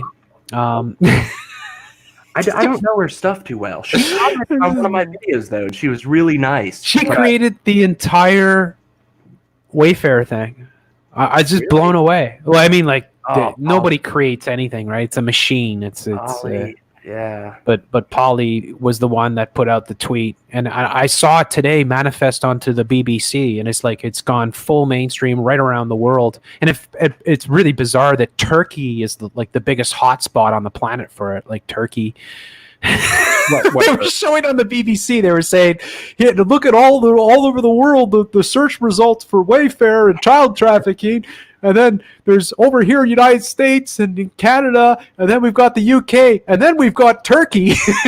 Were the Turkish auto results like Wayfair how to order? They have there's bizarreness with Turkey, and Turkey is so strategic, right, to the NATO and the New World Order and all that. But there is this bizarre element of Turkey that comes into play when it comes to Pizzagate, and when it comes to child trafficking, and when it comes to it's really weird. It's like Pizzagate, the same thing. It really flew well there in Turkey. I've met some really cool Turkish people. And then I've also met Turkish people that have like unibrows and are just like the most hideous looking people in the world. There's chunk yogurt. Yeah. But it is bizarre the way that they can manifest these things, because like just looking at Polly saying, like in her video, she's like, "Have you heard about Wayfair Gate? Well, you're going to." Just big smile, like, and it's like, wow, the way that they can just orchestrate these things and create these things out of thin air, like just literally, like just somebody puts out a tweet and then it catches. Well, it doesn't like, folks, it doesn't catch wildfire. It's an operation, right? Like it's huge amounts of bots that are employed and strategic shills and whatnot. But they can just flare these things up like nothing. Like they just pop up, and then they perfectly serve the narrative. Like so much of what happens, which is so deflating to people, especially myself, and I imagine, Faceless, you might feel similar with this, is the way that it all, like anything that seems to happen always serves, like the way that it's viewed, right? Like, like the way that these things are viewed from whatever perspective, unless of course you're in this realm where we question everything, we don't believe a damn thing kind of thing. The other realms, like the main realms, like if you're on the left or the right of the spectrum, like it's amazing how this stuff comes out, and those people in those realms see these things like completely different.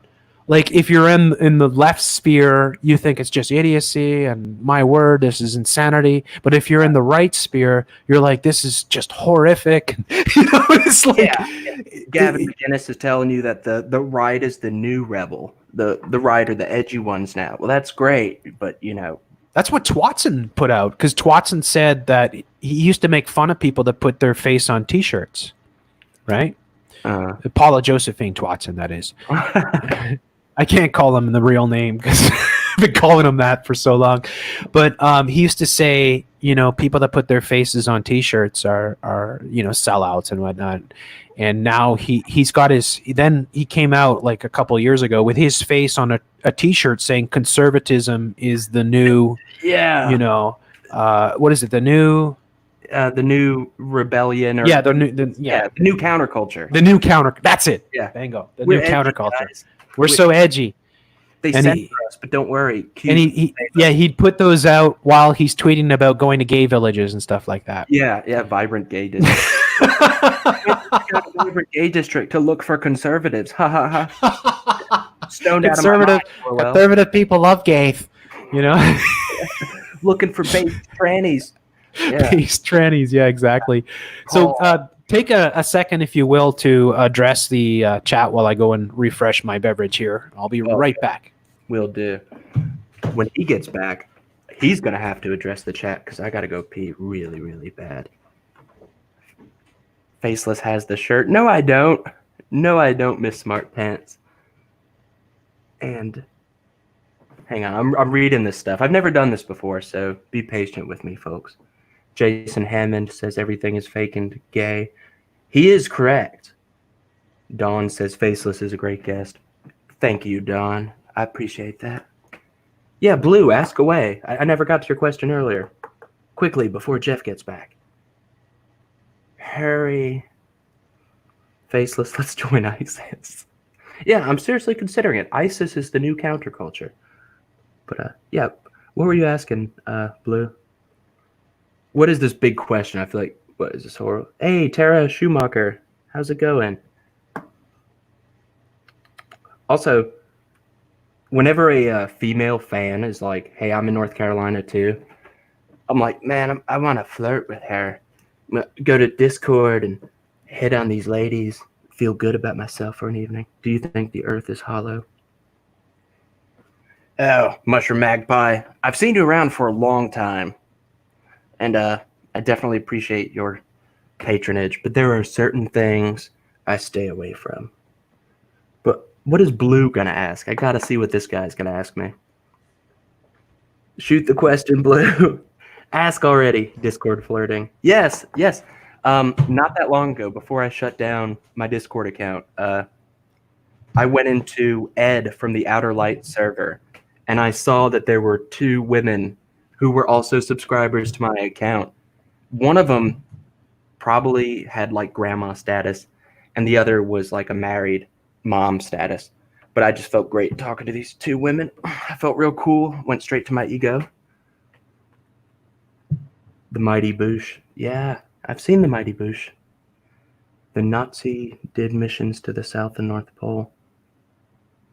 Yeah. And then what, in the late 40s, Admiral Byrd went to liberate the Poles from the Nazis? Is Malcolm McDowell and the Butcher ever going to return? Maybe. I do want to go back to like creature horror and the weird stuff with the Butcher. He's just such a hard character to do. And more people seem to relate to Devin and Bertrand than to the Butcher. So are you a fan of creature horror then? Because I remember I was showing you the body horror from like David Cronenberg sort of thing. Yes, yeah. That stuff is right up my alley. Like I'm not well versed in it. I've never even watched a lot of horror movies just because so many of them are crap. But I do like that stuff. Yeah. Oh, Blue wants to know my age. 9. No, sir. 14. All right. But I tell everyone I'm 18. Somebody mentioned The Thing. I know we were discussing that the other day, sort of thing. The John Carpenter's version versus again with the new version, which again is another example of overproduction and CGI and not seeing the forest for the trees sort of thing. It gets back to your style of like people really connect with something that's real, that's not like artificial or Yeah.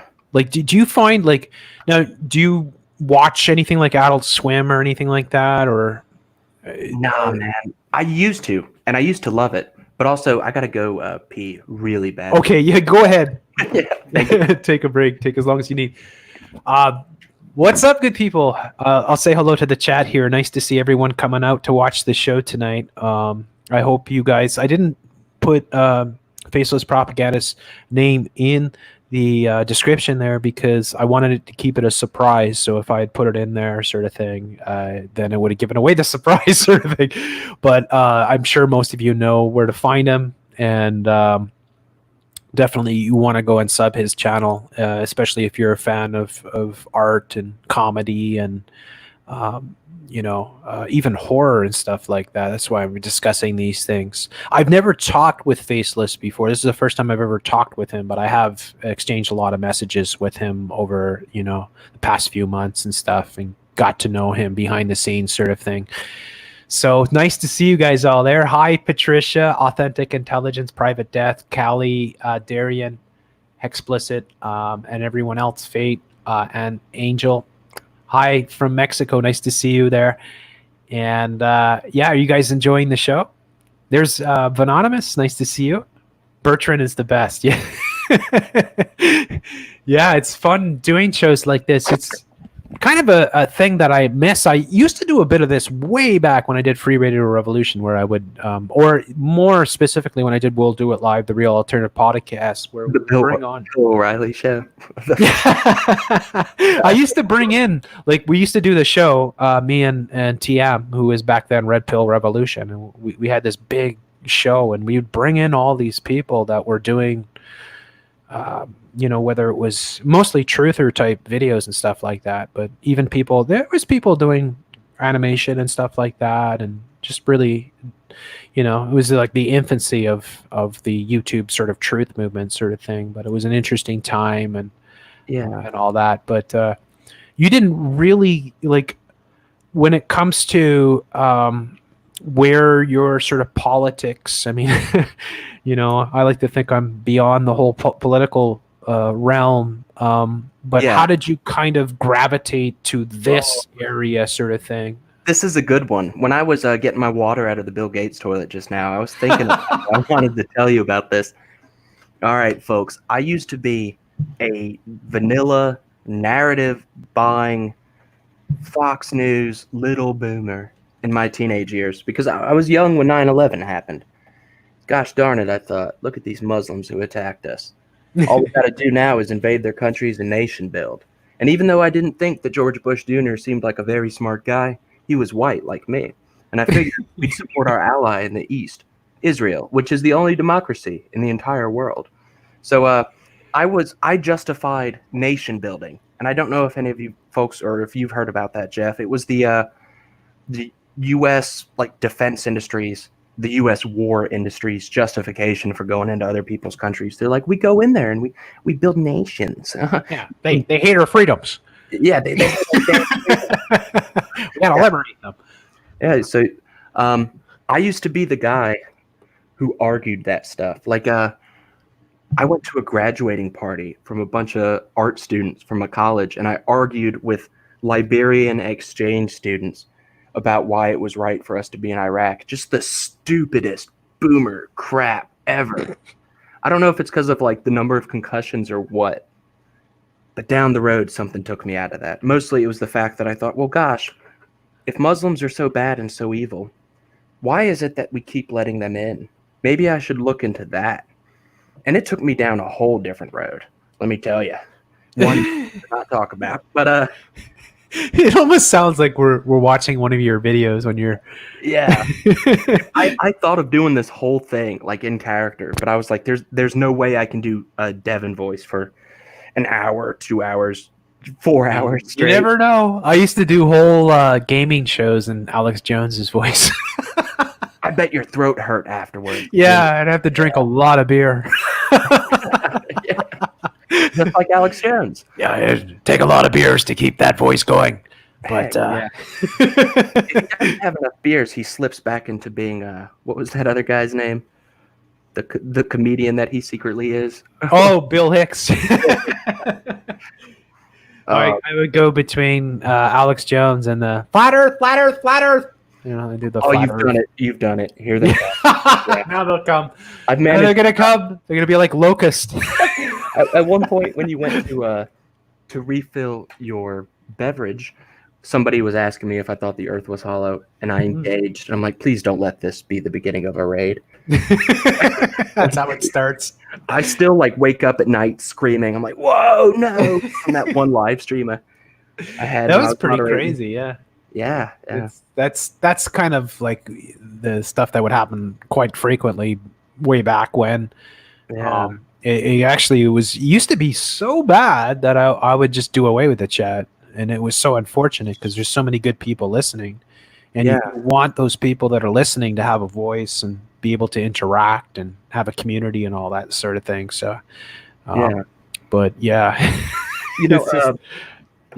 there was something a guy I used to talk to shared with me, and it stuck with me, and it was kind of horrifying. When these peaceful protests recently happened, I was like, we should peaceful protest our way into a news station and peacefully broadcast a message about what's really going on, and we'll just do it all peacefully. I'm using euphemisms here, and he told me, what makes you think that isn't already happening but that it's getting shut down and nipped in the bud every step of the way. And I'm not necessarily saying that's true, but just as a thought experiment, that is kind of horrifying. Like, there's a bigger interest in shutting down the content you're putting out and then I'm putting out than stopping the types of madness and actual people being killed and harmed going on around us right now. There's always been, this is, I don't know how much you're familiar with this, but when it comes to the CIA, for instance, intelligence communities, you could say, Tavistock Institute, you go into the control of the arts, for instance, for intelligence communities has always been essential. In fact, when it comes to politics, the arts is the most influential thing. It always has been and always will, kind of thing. Yeah. People listen. Arts, well, you can say with sports and television and movies and all that, but that would all kind of fit into the art realm, right? Yeah. Pro sports, you could go back to Roman times, gladiators and stuff would become huge celebrities and spokespersons for the estate or for the state itself. So it's nothing new, right? To use people who, do that type of activity. But control of the arts has always been an essential tenet of intelligence. Yeah. And so that's why, like, almost all the A-listers, you look at Brad Pitt, for instance, I call him Ben Daslick. I can almost never say his name properly. Leonardo DiCaprio, people like that, right? Like they're these mega celebrities are almost definitely CIA. Like they're maybe not like Joe Rogan, another example, right? Like oh yeah. The number one podcast in the world. Yeah. Like there's no way, folks. It's no chance. There's no chances that he never talks about certain things. Yeah, exactly. Joe Rogan hates me, by the way. You mean he hasn't invited you on a show recently? Oh, he even talked. I'm pretty sure it was about me because he said there was one guy that used to go after him, and he blocked me on all social media and stuff. And I used to make videos ripping him to shreds, and I'd send them to him and all that. Pulled out all his hair. He could probably beat my ass, by the way. So. Oh yeah, he could beat my ass too, unless I get a good shot in when he's trying to like hump me. He'd go in and try to take you down and sweat all over you, kind of. You'd have to hit him. You hit that big dome of his. His head has gotten so big. But yeah, I mean, for the arts, and this is why it's funny because if you look back, right, you look back at music, for instance, and you think, well. Who is political, right? Like look at 20th century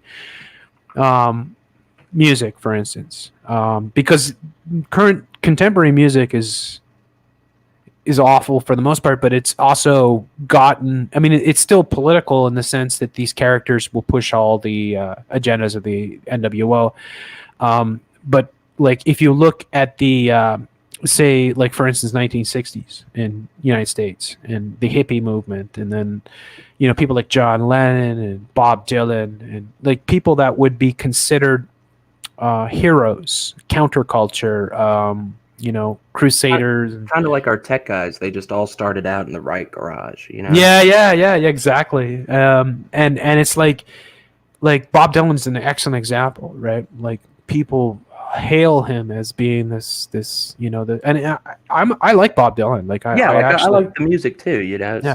But like you want to talk limited hangout. Yeah. I mean, like you're talking about the injustices that happen on the streets. It's like Rage Against the Machine. People would say, it's such great political music. And it's like, well, some of those that work forces are the same that burn crosses.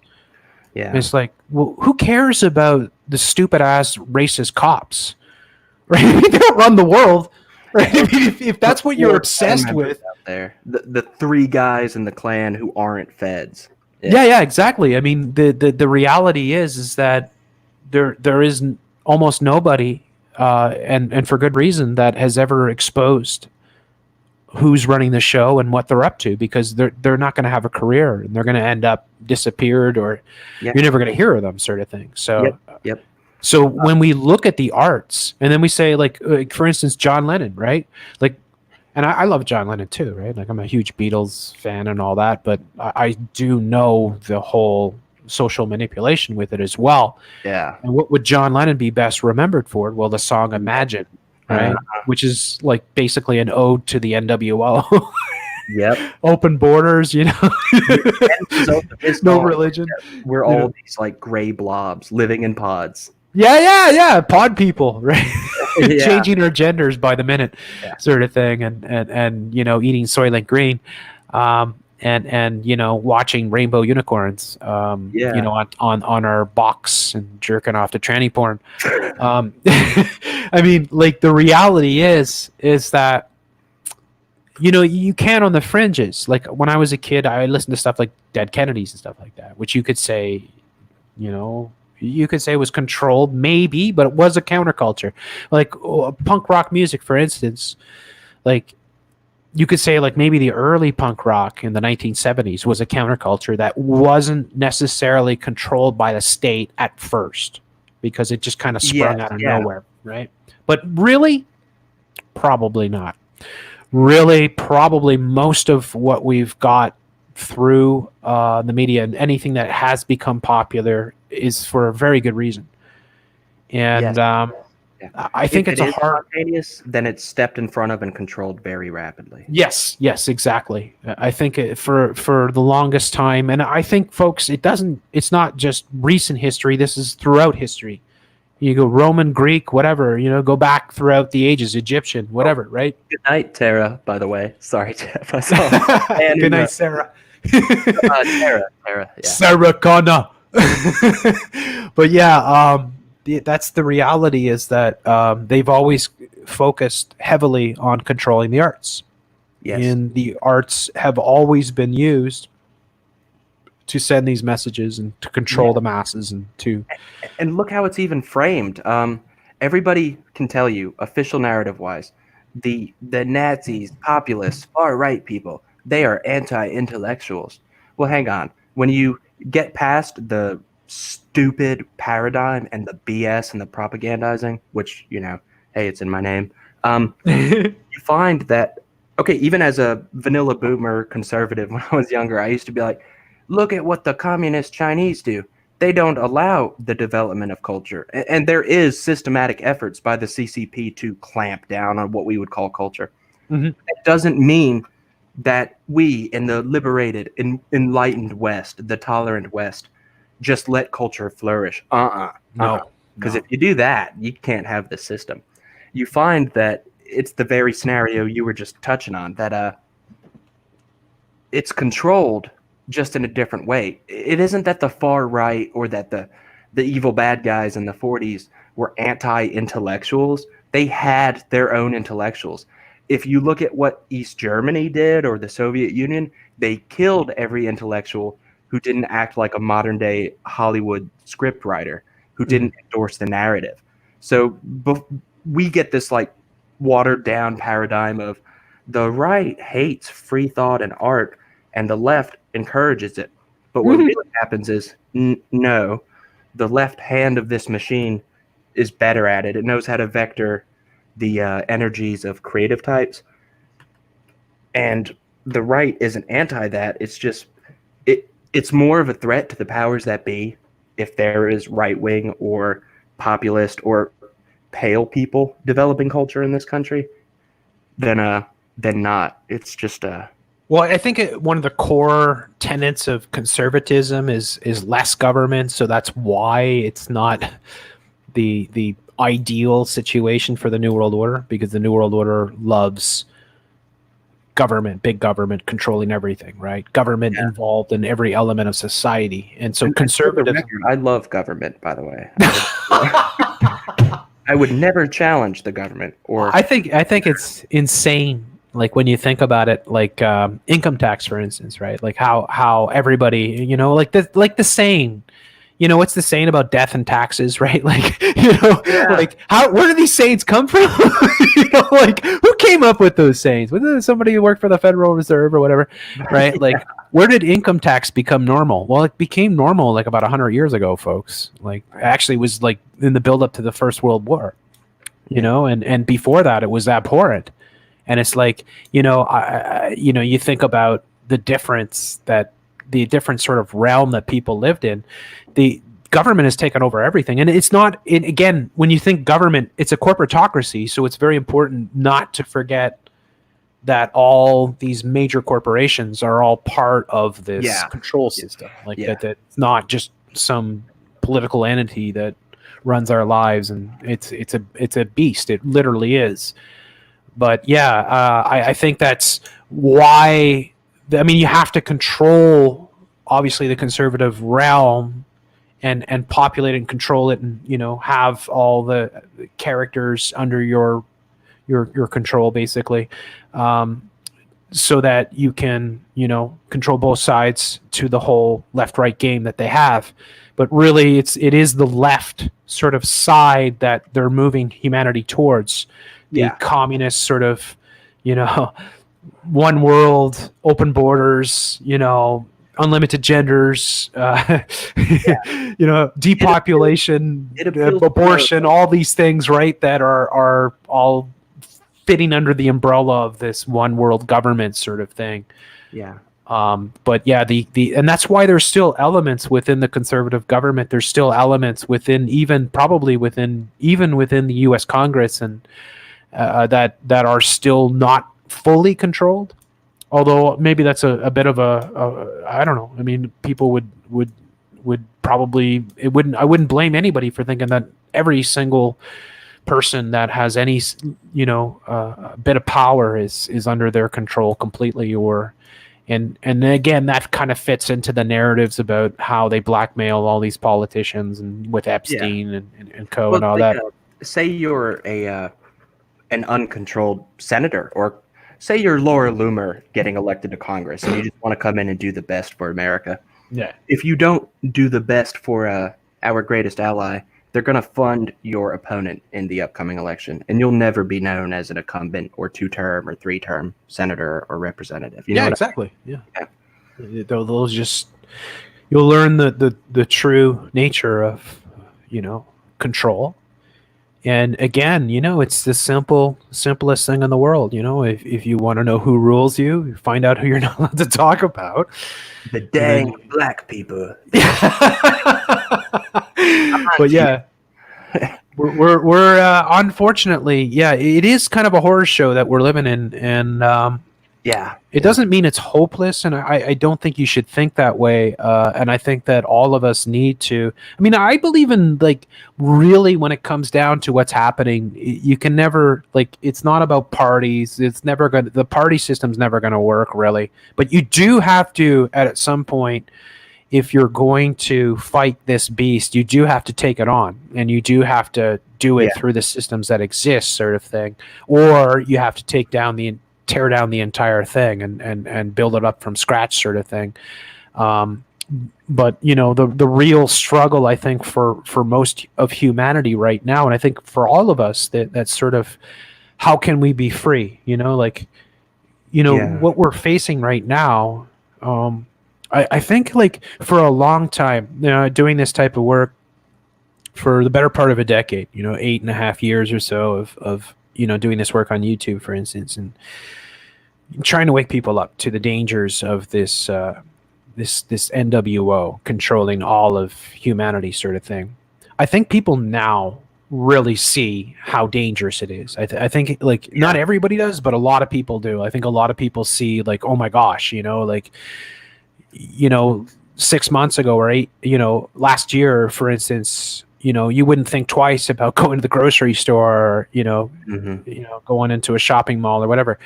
Right now, oh, I got to bring my mask. Now I got to have my phone. I got to, you know, I got to go through the steps of this control system. And this is just the infancy of the whole control system that they have planned to roll out.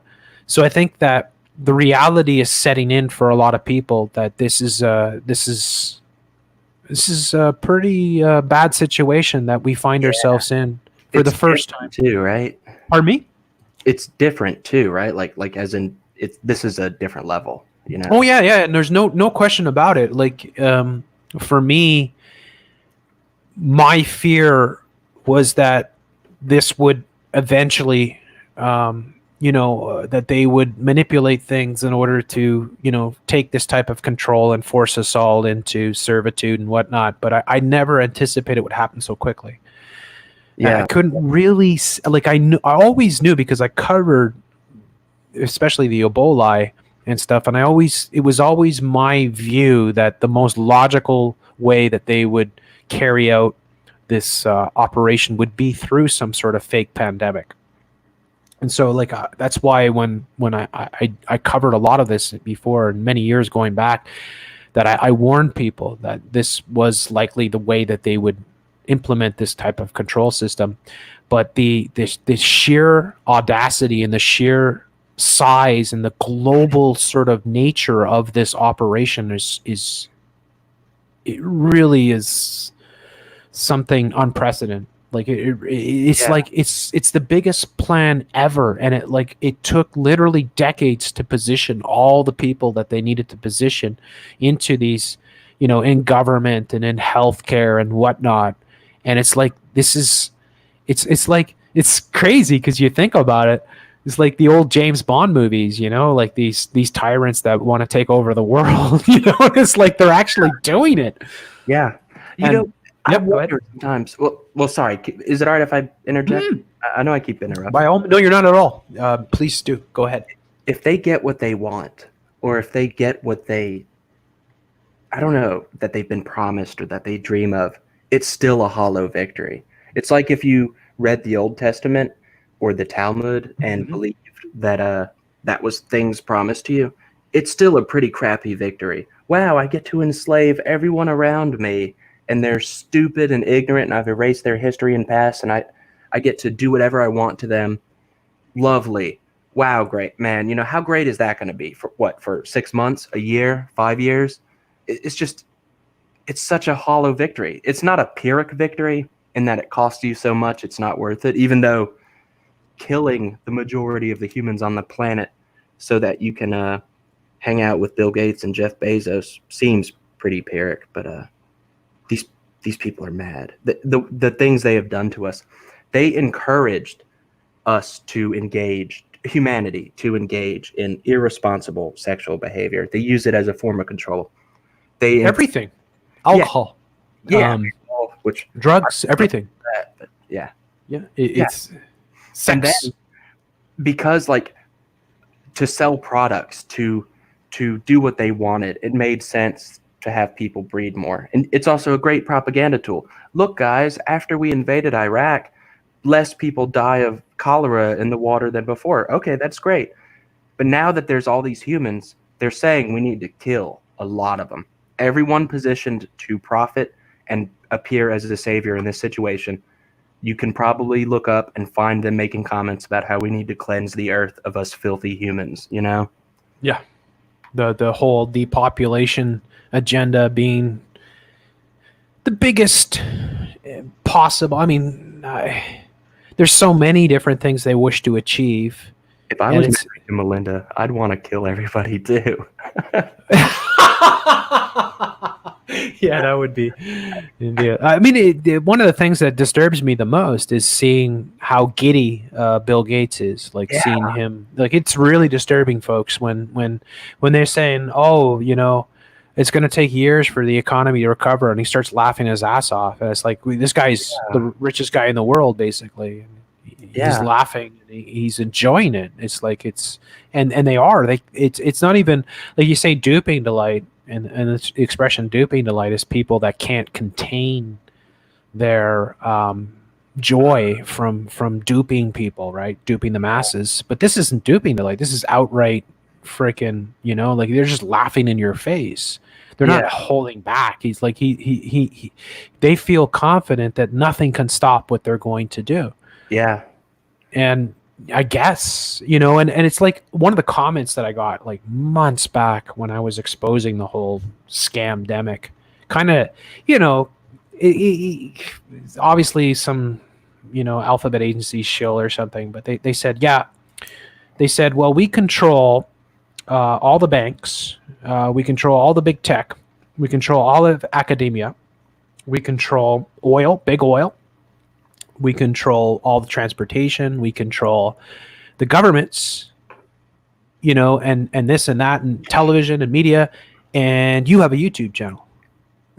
Good luck. It's basically, and that is the reality, though, of the situation, is that these people have, like, the whole world has been a giant risk game for them, and over the past 100 years or so, they have managed to, seize control of most of the assets and most of what controls humanity. And so I feel at this point in time that there is no stopping.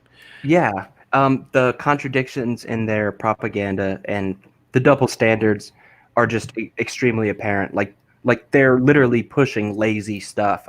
You probably remember just a couple weeks ago, the mainstream media, hour after hour after hour, was telling groups of people which statues to go tear down. Yeah. This is so transparent. You can pull up those articles, look at the name of the writer, or look up the editor or the shareholders, and you'll notice some things. And then you can look at the crowds of people that they're sending to do this stuff. You'll notice some things. Like, it's not even hidden. It is very in our face. Because you can't say anything. Yeah. Right? But as much as I harp on about the negative stuff, and you've talked about this too, like you are much better about this than I am.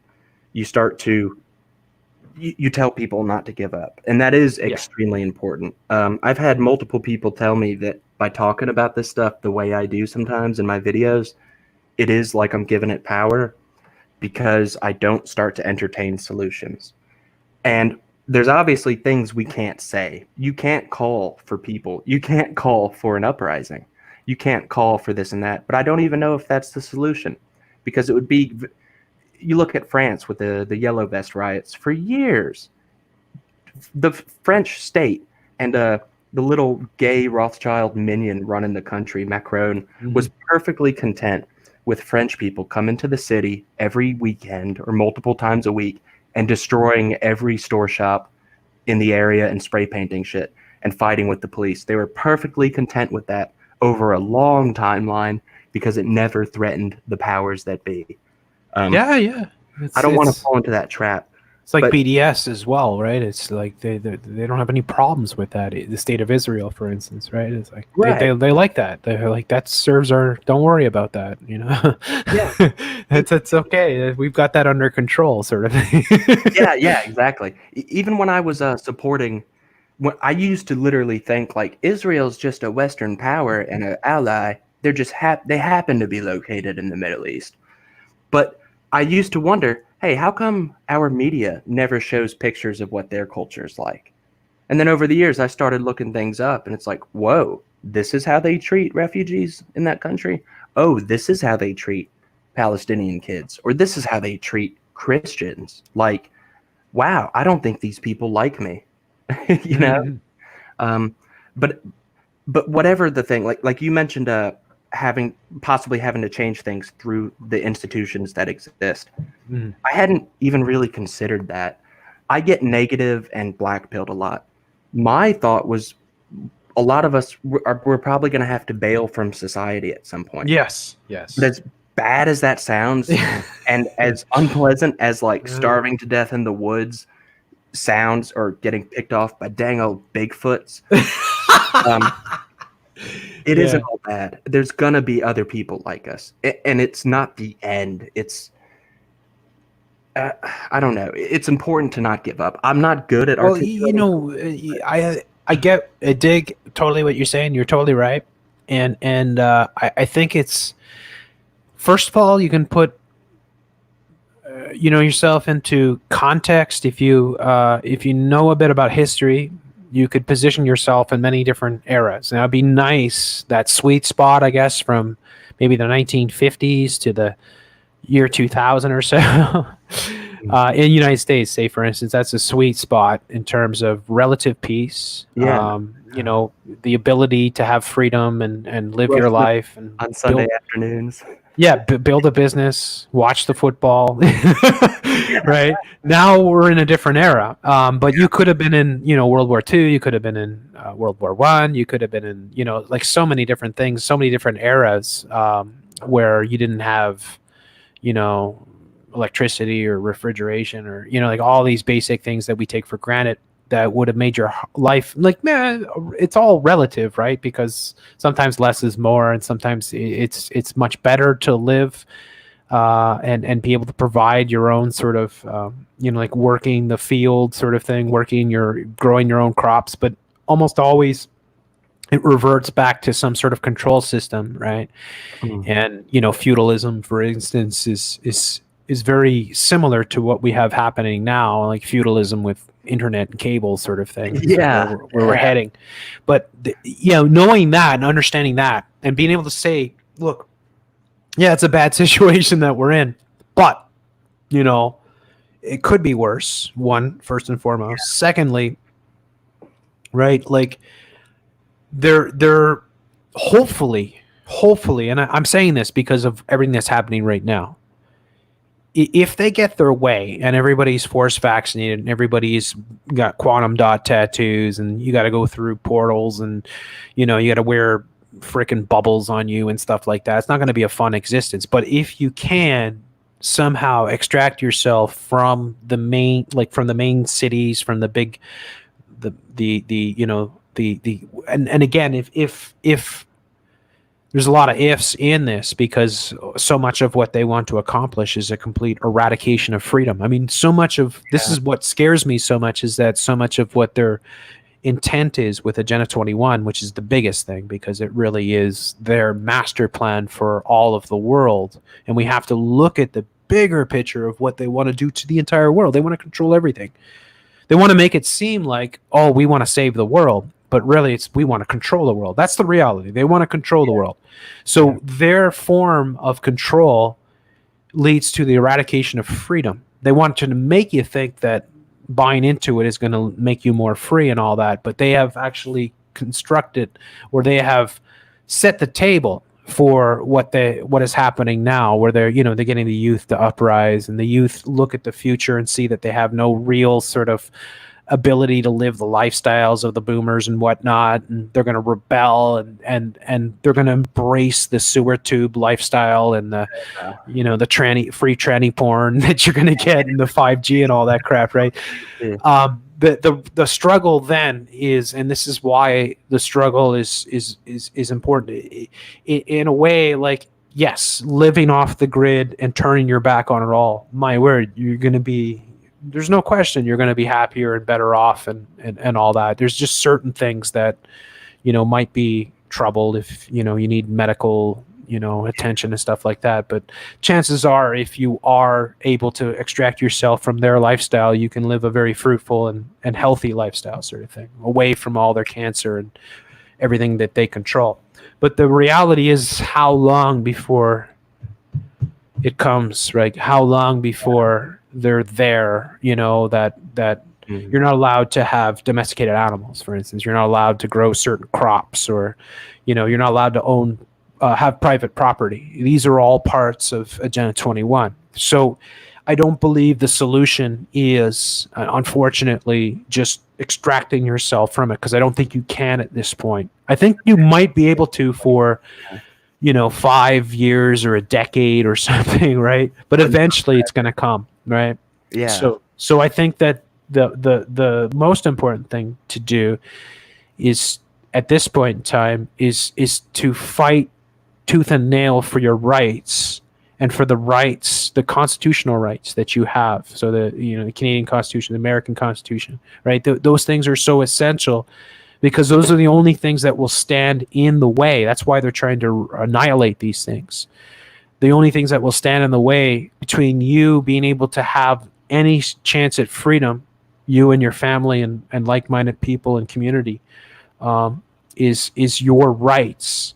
And if they're able to wash those away, then we're all in big trouble. So that's where I kind of look at it. Like, I know it's a bit depressing, because like with this, like maybe a lot of people didn't consider this before, but think of what we are facing right at this moment, where everyone's like the plan as it is laid out is that everyone's going to be vaccinated, right? Yeah. And that is like serious, because it's like, when you think about that, it's your body, right? Like, you don't even have control over your own body. What is put into your body you've already lost that right. Or maybe we're at that point, because it's not perfectly clear that this is going to play out exactly as they want it to play out. But the writing's on the wall, right? Sort of thing, that we're going to lose control over what the state can do to our own body. And so like the whole scamdemic sort of reality, the new normal, everything that they're saying is a horror show. It's a horror show. It is. Like, look, yeah, just like every day going out and social distancing and wearing a mask and being scanned and your contact trace and all this stuff. This is awful, but it's likely to get a lot worse if it goes the way that they've got it planned. It's likely to be much worse going forward, and it's all incremental, where it's like they have to get us accustomed to their new normal before they can bring in the new normal. Yeah. So it's not like the new world, and this is, I don't know if you know about Celine Dion, but the new world. Like, so Celine Dion had this. What did my girl do? Oh my gosh! Yeah, we covered this. The new world, which is. She hasn't aged very well. She's like no, yeah. She looks like a freaking a defeathered old chicken. One of the White Walkers. But I think about that new world as being like steps into their world, that the new normal is just a new normal for now. That there'll be a new normal for next year and a new normal going forward every year. That they'll keep acclimatizing us to this complete Orwellian sort of control system that they have envisioned to control every element of our lives. And I think this is very scary. So I think that right now is a pivotal sort of point in human history that like a make it or break it situation. Yeah. Yeah. I think it's a bad situation that we're facing right now. I think it's extremely evil what's going on. Like, when I say the most evil plot in human history, I really, really, really mean that. And that's coming from somebody that knows a thing or two about history, that this is unprecedented. This type of control, this type of surveillance, this type of world that they have envisioned for humanity. And with the tech going forward, when I do shows with Camille there, we get into, like, we got into singularity, and we got into obviously all the changes in our foods and everything else that they're trying to do. It's very scary. It's like they look at humanity, like humanity the way it is now, 10 years from now could be radically different. Like, the change could be so quick, and it would be permanent too, and that would just be this. It's like a stepping point where you're stepping off. It's like we are going into completely uncharted territories. With everything that's the nanotech, the vaccines, all these things that are converging at the same time. That it's very scary. Like a horror, an absolute horrifying picture. It is, and it's like, how do you deal with this? Yeah. I think you and I are dealing with it by doing the type of work that we do, but I think a lot of, obviously a lot of people in the chat, and people that are watching the show and will watch the show later and stuff will be thinking similar things. Like, it's like opting out, like up until now, it was an option, opting out. Like, up until now, you had that option where, I can go live off the grid and I don't give a damn what happens, But now that's not so true now, because you could go live off the grid, and how long before the United Nations or the New World Order is at your doorstep, and That's a really good point. And I know this sounds very like postmodernist to say like, well, everything is relative, but I don't claim to know.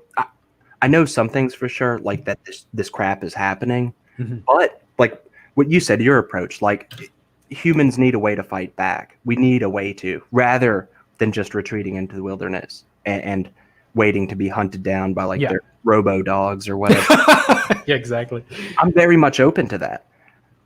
My perspective largely comes out of a place of fear and being black-pilled. Like, I'll admit it, I suspect I might have to do that, but there's times that I go down the same type of avenue of thinking that you're talking about, and sometimes I find myself saying, we need like a event, we need a catalyst, like a shot heard round the world type thing. Somebody, just imagine if you saw a member of a dynastic banking family have a piece of metal slipped into their body suddenly and then pulled out and they died, and everybody realizes they're mortal and easy to get to. And if that was the catalyst that kicked things off, maybe that would be a good thing. God, that's a bad thing to say. No. I'm kidding. I'm talking about in Minecraft, but I'm very much open for that. Like, I hope that before I die or get chipped or get my peener cut off and inverted, and then I have to change my name to like Penisless Propagandist or whatever. I hope I get a chance to fight back in a direct way. Like, I want that. I hope that I can at least be afforded that before I die. Like, I and pray for that. You want to go down swinging. If you're going to go down, you go down swinging. And I think all of us should take that and say, yeah, you know what? It's it's much better to fight with every last breath that you have than live in slavery, right? And that's the unfortunate sort of perspective that many of us or all of us could face if they get their way, sort of thing. And I think we are doing the best that we can right now, and some people would say, oh, you're not doing anything, just talking about this stuff is nothing. No, talking about this is something, because you're getting information out, you're reaching lots of people, you're getting people to discuss these things, and it's with discussions where minds are turned and minds are awoken, and people start manifesting into action. And so I think this is a form of action that is extremely important, and we have to and now we face this right now, because we're having another purge that's happening here on YouTube, where and it's a lot of the bigger sort of established alternative media people that are being deplatformed. And I'm like counting down, how long is it before, I get taken out, or, Grace gets taken out, or, like Stranger Fiction or even you, Faceless, gets taken out, sort of thing, in terms of deplatforming. And I just believe that the best thing that we can do is speak as loud and use whatever freedom of speech we have left at this moment to try our best to wake people up to what's going on and stand up to it. The problem that we face, and one of the biggest problems, is the control.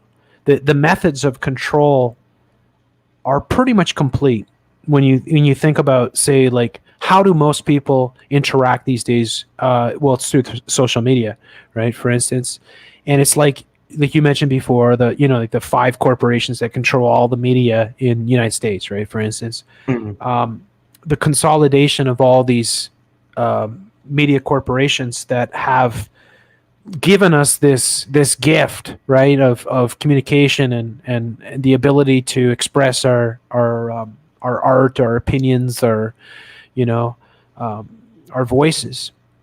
And now they're going to pull that out from under us, or at least the people like us that are standing up to this. And it's a devious trick that they've played with this. So, I still believe that you got to do the best that you can in a time that you have to be the change that you want to see. and set that example. There's nothing much more that you can do, because the political system is broke. It's not going to work through that system. You're going to get crushed if you try to go through there. Yeah. Right. So like really the solution, I think, in many ways, is just trying to, like the truth, being like putting out information and getting across ideas that can't really be contested, that are as solid as a rock, sort of thing, that really the fundamental foundations of philosophy and free thought depend upon this type of freedom, and that's the real battle that we're facing going forward. And I think that one of the things, like, because you see the whole scamdemic happening, this basic two-headed monster, you could say, at this point in time, and like the Hydra or whatever, the multi-headed dragon that they have, rising forward.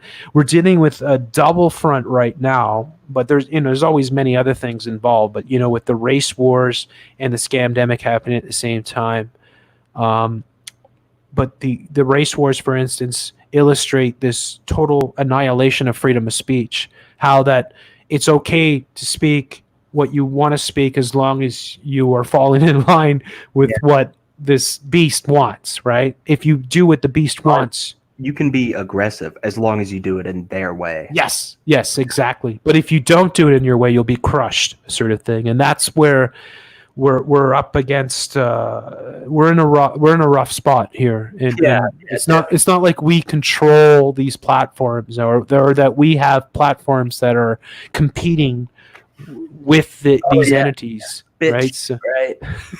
So it's a rough situation, but don't be hopeless. I don't think you should ever be hopeless, because I think that just is defeat. Like once you tuck your tail between your legs and you go off in a corner to die, sort of thing. Well, you've already accepted. It's so bad. I've actually been like, I'll go out in the woods and die.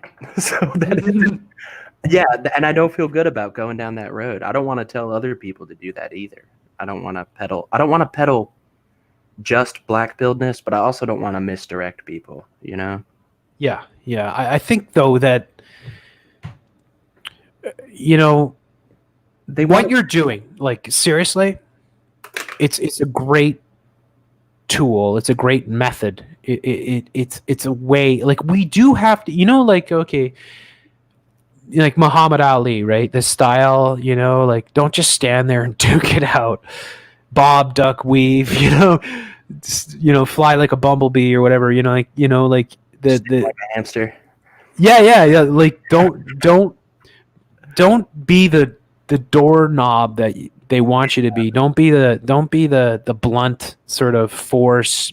Be smart. Move like water, sort of thing. Like, adapt to their changes. Bruce Lee stuff. Anatek uses that sample in one of his songs, by the way. Yeah, Art of War. Like use tactics that are tried, tested, and true. Like, use tactics that okay, so they shut down this door, and again, if doors shut, then other doors open, or sometimes there's a window that's open, sort of thing. Yeah. And sometimes it's just a matter of like, we're still here. I mean, like, look, say what you will, I've been doing this for over 8 years. I'm still here. I mean, like, I'm still on this platform. I mean, maybe tomorrow I'm gone or whatever, but I'm still here. I'm still fighting. I'm still saying, like, don't give up. Don't stop. And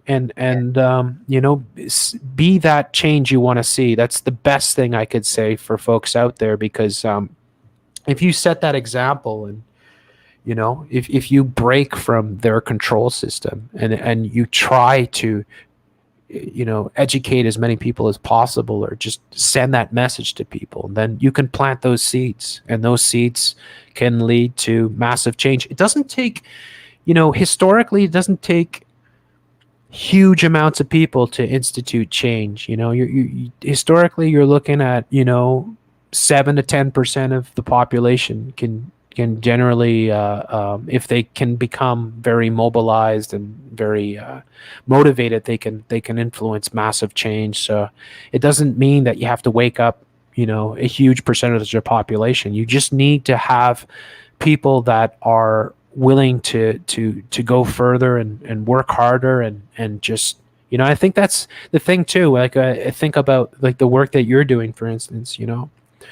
You could, and I know you've talked about this in your videos, where it's like you could sell out, right? You could Yeah.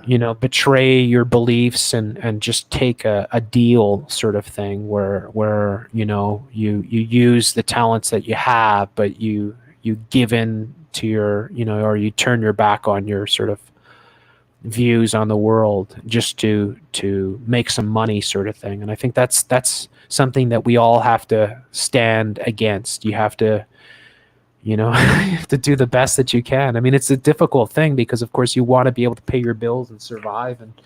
whatnot, right? But at the same time, we're facing a very difficult situation. And I think it's important that we have these types of discussions, because I think a lot of people feel the stress and the maybe some people feel hopeless with the situation that's happening right now. And it's important to let people know that there's many other people out there.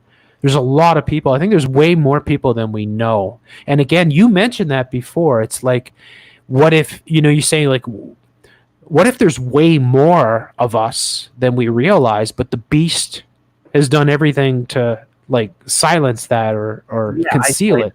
Yeah. Right? Like what if that's the reality, that they're paranoid, and they are in many ways. That's why they want this all to that's why they're going through everything that they're going through right now, because they are scared. I mean, if they weren't scared, they wouldn't be doing this to us all. Yeah. So Sorry. Is it not crazy that or is it not telling that the thing that they want to get into so much is that little space on the inside of our skull? yeah. So much of this is about that. And of all people, Mouthy Buddha said this in one of his videos fairly well. And he's nothing like you or me. Like, I mean, he's a guy, but he's very like left wing. He once made a video years ago where he was talking about how, gosh, these alt-right fellas, some of the stuff they're talking about, I'm having a hard time disproving. That if you could look up Rational Wiki now, it's going to tell you that Mouthy Buddha's a Nazi. He's not. If anything, I've had people tell me he's a left-wing soy boy, and also he's not. He's actually like, he's a cool dude. If you just treat with him, if you just engage with someone, yeah, he's not wearing the same uniform as you or me or whatever. He's not going to think exactly the same. But he said something about how not committing to false narratives when they're presented before you and walking that like razor's edge between them, but having an open mind leads you towards truth more. And there's a situation like that for all of us right now. Like, I don't know the solution, but I also know not to give into the fear, or I know I shouldn't give into the fear. I know I shouldn't blow up at people for approaching this from a different perspective than me, And there might actually be something just in that's gonna help us. Like, we have a lot more power and capacity than we realize. There might be some, as of yet, unexploited human phenomenon within us that's going to help us get past this. Because even if they got their way, and even if everything is locked down and we are slaves, they still can't fully control what's in our mind. And they are so scared of somebody uttering a sentence or an idea that challenges their nonsense. I don't know. It's like the more control they get, the more profound truth becomes against it, the more threatened by it they are. That's a really good point. Another thing to think about is, if they push us a little bit too far, too quickly, it's going to be evident to a vast majority of the population that things have so dramatically changed that they run the risk of having a massive worldwide rebellion. Yeah. And I think that's something that maybe they're underestimating moving forward, sort of thing. That because like there's a certain point where you push people too far. What's happening? I found it interesting today too. I know I sent you that on Twitter. There, the Indian sort of element that's coming into play right now. Yeah. You notice all the stories in the media dealing with Indians. Yeah, I've been trying to figure out what their angle is with that. Well, they want to like India is huge, right? It's like they this is the whole scamdemic is now playing out massively in India right at this moment. So now the cases are according to their freaking bull crap are increasing dramatically, and so they have all these Bollywood stars now, like the biggest stars in Bollywood now all of a sudden, just like here, all the basketball stars and movie stars, Tom Hanks and all these characters. It's the same story. It's the same script playing out there. And one thing in India, I don't know if you know about this, Corbett, I think it was Corbett or maybe it was Spiro, I don't know, but they did a whole, I think probably Corbett, but they did a whole video showing the whole massive sort of surveillance system that was rolled out in India over the past few years. Oh, I don't know anything about this. Yeah, like everybody has a digital ID now in India. Holy crap, I've seen people talking about that, and I didn't know what the heck they were talking about. Yeah, it's like 1 billion people now in India are all part, and they're all, so everything that they do, every transaction they make, every hospital visit, every doctor's appointment, everything they do is collected by the state. And so it's a precursor, because India is a great model because of the size and the sheer numbers of people and stuff, and they used it as like this way, because why they focused on it, and it was Bill Gates, by the way. Great guy. I'm a huge fan of him. Of course, it was Bill Gates, but now I'm thinking, yeah, I'm pretty sure it was either Corbett or Spiro that did the whole thing on it, but it was a really good presentation on it. But I'll try to get that for folks and let you know where you can catch up on that. But it's pretty astonishing, because I think, like, in many ways that's exactly what they want to do. Obviously that's what they want to do, right? Like there's no joke. It's not, it should be obvious to everyone that this whole thing is about, like, here, like, for instance, I'll give you an example. Here in Canada, in East what is it called, East Hastings, here in Vancouver. So Vancouver is the Skid Row of Vancouver, which is just, it's full of like heroin addicts and prostitutes and stuff. It's really bad, right? Yeah. And they were giving out smartphones to street people. Right. And I don't know if you've heard about this. Like, they've done it in several places where they're giving out smartphones. I think they did it in New York City as well. And it's an example of how they're working. And they're going to say, like, you're going to see this a lot. I think people should pay very close attention to this, because it's like the narrative where Bill and Melinda Gates have assured that Africans are not going to be left behind. In fact, they're going to make sure that the Africans get the vaccine first, kind of thing, right? Like, to make it seem like, but giving smartphones to street people is a way of, like, they're saying, oh, we care about these people. They don't give a flying FUCK about anybody, right? Yeah. But they're saying we care about these people, so we're giving them this tech to help them.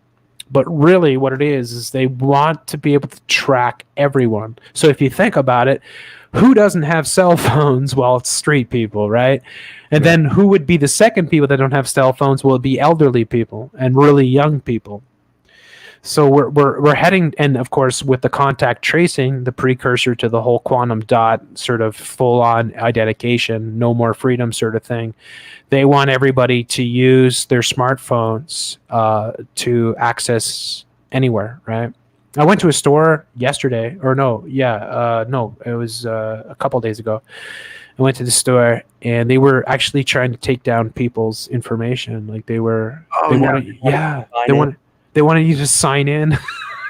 Oh, slap my ass off. It's like there's no chance, but it's pretty crazy. So that what we're seeing here, I think, is a massive sort of attempt to first get everyone on the same system, like with no more freedom and everyone being identified at every turn, sort of thing, and normalizing that and selling it as, oh, we're keeping people safe, sort of thing. And it's so crazy, dude. It's like, it's so crazy what's going on. It's like I struggle with about this is and I don't know my religious history. Like I need to study more about Babylon and pre-Christian religions and even Christianity itself, Judaism, all the like. yeah. But the theme of humanity and knowledge being this like Faustian deal or double-edged sword. Yeah. Does that not seem to be the damn case? Like, technology is great in a sense, but look where it's going and look what it's being used for. And look what it's done to people. Yeah. I mean, look at the average SJW. I mean, they look terrible. And they have iPhones. They have the iPhone. Yeah. It is scary because it's like, and I talk about different themes, and one of the themes I talk about is marshmallows, right? Because they really push that a lot, marshmallow. And it's symbolic, right? Because like, if you think about a marshmallow, what is it, right? It's like a soft white paste. Soft, pasty, white confection, right? It's really unhealthy and it's tasty, but yeah. So like I say, they're turning people into marshmallows in many ways, and you see that manifest around you, and it's like the whole sort of conditioning of people into this, you need government at every turn, like for instance, like people being victims, like this cancel culture and everything that goes with it, and how everyone's a victim, right? If you're a colored person, a quote unquote colored person, right, you're a victim of this and that and that and everything else, right? If you're sorry. No, I was like, can we say that now? Is it gone full circle? Yeah. I say, yeah, I'm a colored person. White's a color. I'm not even nearly white. I'm pretty tan, but you know what I'm saying? But it's so dumb, right? But that fat shaming and all these different things, like every element of the LGBT kind of stuff, everyone there is a victim. Everyone, you're either an ally or you're not. You're an enemy or something like that. You're a Nazi. And you see how soft these people are. I mean, these are the softest people in the history of humanity. I mean, most of these people, to be quite blunt, most of these people are worse than useless. And I'm not, there's no way I'm saying, oh, these people should be wiped out or whatever like that. I'm not like that, right? But I'm saying they're making people into the softest, weakest people, so that they beg for government to be involved in every element of their life, and that government is there to protect them and shield them and keep them safe. Safe spaces. Like, that's the craziest thing I've ever heard, dude. Think about it. When I was a kid, I used to fight, like, seriously, like 20, 30 times a year. Like, seriously, I fought all the time. There was no safe space. I'd be walking home from school, and I would have to, like, okay, if I take this street, I'll probably have to face this guy. Oh, yeah. But you know what? I wouldn't be here, and I wouldn't be anywhere near the type of person I am now if I didn't have those obstacles and that type of threat sort of thing. So, like, I laugh when people say safe spaces. It's like, well, what do you need to be safe from? Right? I mean, and it's everything. It's like they need to be safe from us because we might ridicule them or trivialize them or or laugh at them, right? And it's like, that we need a safe space, and this whole thing is this weakening of humanity, making humanity as weak as possible so that it can be controlled. So it begs for control, that it demands that it needs to be protected. And then and look what they've done with the nuclear family, male and female relationships, all these dynamics, right? They've poisoned them. But you have some people, you mentioned people who've grown up with broken families. Mhm. Some of us turn to a desire for order, art that inspires or uplifts or looks beautiful. But you have another segment of the population that's encouraged to go this one way, where they want the opposite. They want the state to protect them. They want the same person who made their parents hate each other protect them. They want that safe space given to them by the frickin' beast system, you know? Yeah, exactly. As crazy as it is, like, they'll pull us out of our vehicles and they'll beat the hell out of us, dude. Like, those marshmallows, I hate those little marshmallows, but if 10 of them are around me, I don't have any illusion. I'm not going to be like, oh, I'll tell them I'm a proud boy and pick up the trash on the side of the road and they'll all be really impressed. No, they'll pull me out of my vehicle and stomp the shit out of me, and the cops will watch and the president will tweet. But at the biggest sense, they're victims too, and I hate that. It is so difficult for me to not just hate them. Yeah, well, I mean, and that's the thing too, because it's like, it's not their fault that they're that way, and it's hard for us sometimes, because like the passion and the confrontations and the situations that are created on a daily basis dealing with these, because I deal with it, right? Because like I won't wear a mask. You know, like I won't stand. I will not give you 6 feet, and I will not walk the way that you want me to walk. Like somebody, like, I'll tell you this, it was hilarious. I was at the shopping mall, or I was at the grocery the other day, and I walked by this woman who had a frickin' face mask and a shield on. Oh, nice. And I heard her say asshole as I walked by. And I turned and I laughed and I looked at her and she just walked away, sort of thing. But she actually said asshole because I was walking the wrong way and I didn't have a mask on. Yeah. Oh, dude. I've been doing contracting work. And not only that, I had to work with a Black Hebrew Israelite. And we actually reached an understanding in a very stupid way, but it was positive, I'll say, but we also sucked at doing the contracting work. But in the hardware store, I had a relative walk in without a mask, and a woman just flip out on him, like go up to this guy, start touching his face, grab her phone, call the police. I don't understand it, that these people see someone come in with a mask, so they're like, oh no, they're unclean, and the first thing they do is approach them and touch them. Mm-hmm. It's insane. It's the massive social conditioning. Mm-hmm. These people are obviously hooked up to the beast, and they are they're seeing this on their every day Twitter, as you know. Right? I mean, that's what I call it, trigger, really, because it's about throwing something out that will incense you or, drive you nuts or whatever, right? Because like, almost everything I see on Twitter just makes me grit my teeth, sort of thing, right? Like or just sigh, because it's just, how much of it is manipulation? It's really hard to know, right? But it's still, nonetheless, it's like, this is how it works. It's instant. It's in your face. It's all the time. And it reinforces. And again, it goes back to what I was saying before about how, like, the truth is irrelevant, really, and this especially with the social media giants and the way that they control the flow of information. The truth is irrelevant. I mean, come on, the old saying, the truth gets or the lie gets halfway around the world before the truth even gets a whisper or something like that, right? Yeah. It's like, well, the truth is almost irrelevant because it doesn't matter what is really true. It just matters what perspective you're seeing it from. And what your already established sort of, views are, or your sort of identity and whatever else crap it is, right? Because it doesn't matter.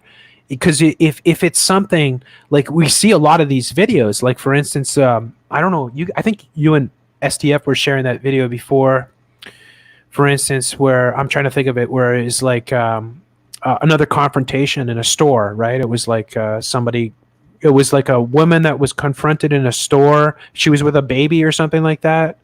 and the girl that came up to her had a face mask on, and right away her nose and her mouth are popping out. It's like the mask is irrelevant. It's so dumb, but she's yelling at the women to leave the store, right?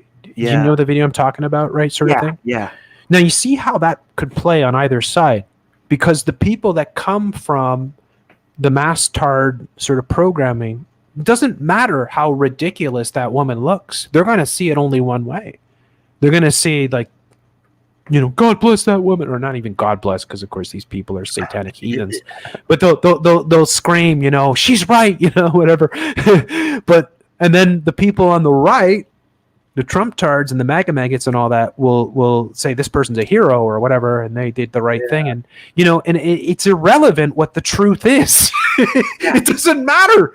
Like, it doesn't matter. It's like the way that it works is that they can spin it for either side, and it works either way. And it's almost like that with almost everything that comes forth.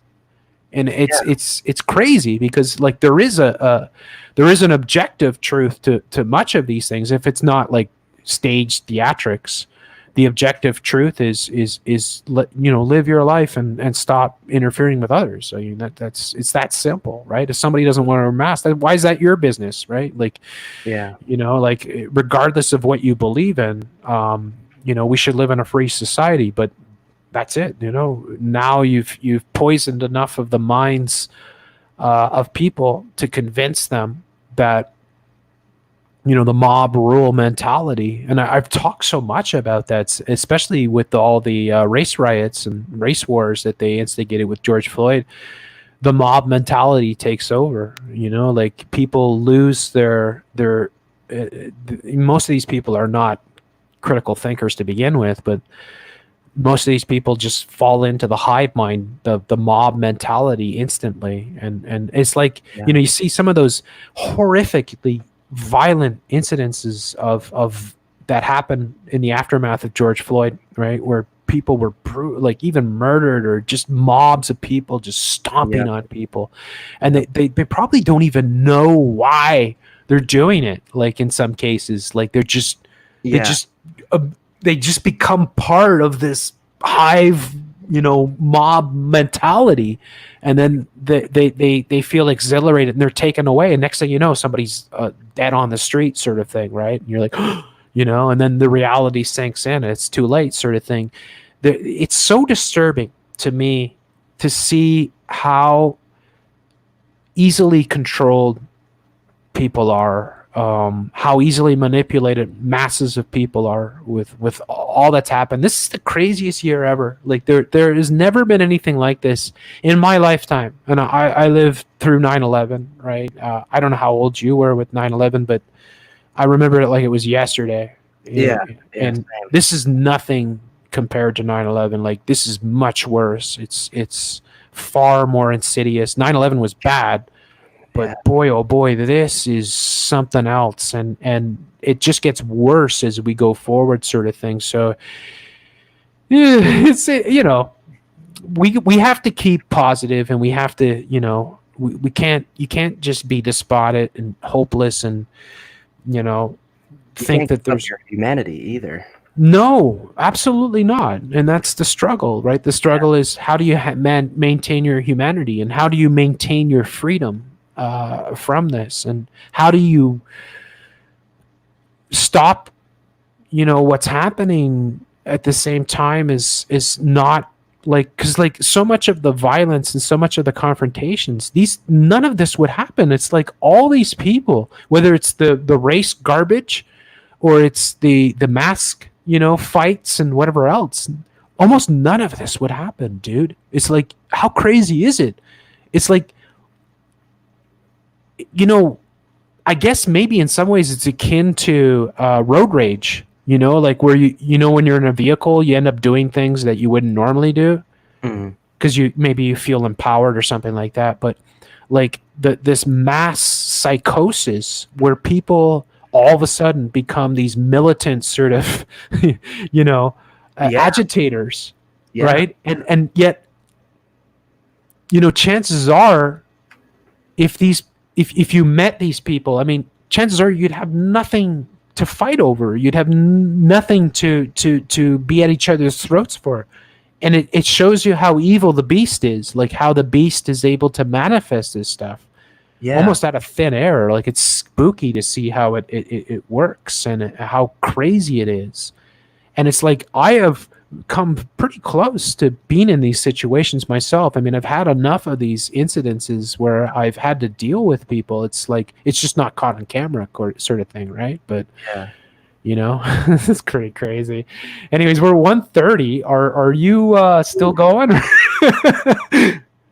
I can still go, but Yeah, I you wanna know go? that this is fairly late. But Should we we- are on the same. Why don't we go over to the chat then and ask the good folks there, because Yes. Yeah. you know that would be really cool to we got almost it's like 1:30 in the morning. We got almost 300 people watching, which is amazing. You guys are awesome. Thank you all so much for coming in. And you know what, let's go over to the chat and ask the good folks that are listening to the show if they have any questions for Faceless Propagandist Oh God. Okay. or myself or both of us, but certainly for Faceless, because he's the big mystery guest of the night.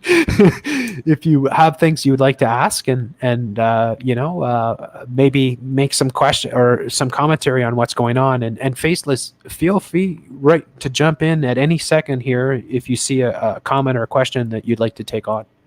Yeah. Yeah. Definitely. And by the way, thank you for having me. I really appreciate this.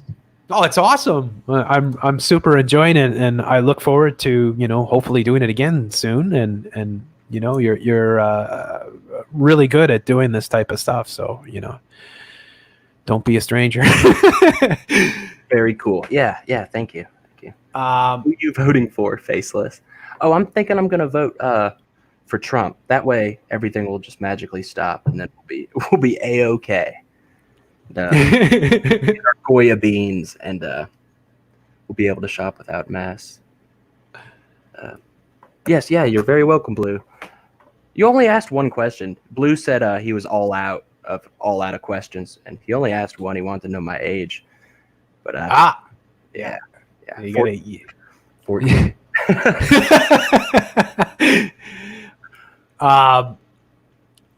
See here, maybe I'll do some more mystery guests sort of thing. I thought it was like when I was making the show today, I was like, oh yeah, or I thought about it last night. I was like, oh, it'd be cool to like kind of say a mystery guest, because you are kind of a mystery sort of thing. And I thought that would be a cool way to like build up the drama. Yeah. Get people like, who is it going to be? Jeff, what is the best way to watch your videos for information without killing? With I don't know, copious amounts of marijuana. No, I mean, you know, I know that's probably a joke, but yeah, you should definitely. I think I bring a lot of humor into most of what I produce. I hope people don't get down watching my videos. I hope it's more like you realize what's going on, but you also see the humor in it all. So go ahead, Faceless. Oh, okay. Jason Hammond asked if I think the vaccine will come in butt tattoo form. I hope so. That would be awesome. And the Grandbear Pig says, "Have I ever thought about making an epic movie with Devin and Bertrand?" Yeah. Oh, and by the way, I learned a new geography fact tonight. Did you know that way up north in Canada, there's a place called Devon Island? Yes, that Devon Island is, if I'm not mistaken, is that the one, or is it Hans Island? There's a few of them that have been disputed between Norway and Canada. Oh, I think that might be one of the ones. Oh, is it where they like the sailors leave bottles of liquor there when they come by it, and it's like a ritual, like the joke that they replace it with And the Russia, this was years back, but Russia was planting flags on the seabed floor near there, and so like Norway would show up and plant a flag, and then Canada would show up and take down the flag and plant their own. And they're basically these islands that are, you know, there's just like sea lions and whatever. There's like nothing else there.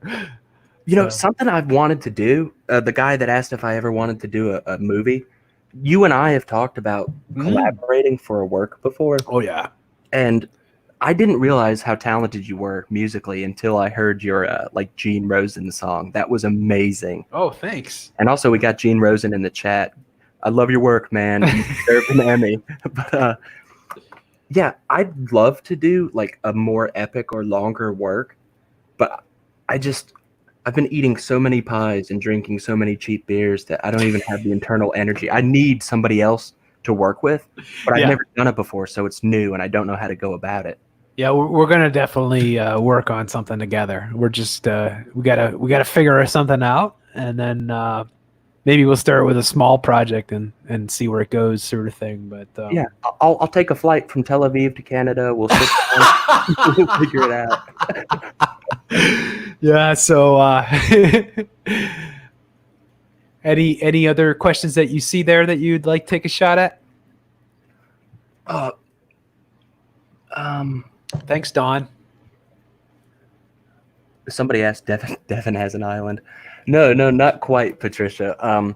There's an island named after Devin, but it does not belong to him. No, that's going to be changed, though. We're going to make sure. Yeah, But then they're going to have to be a Bertrand Island, though. That's not a much thicker island. Yeah. You know, I was going to ask you because, like, that little clump of hair that he's got, it looks like Manitoulin Island.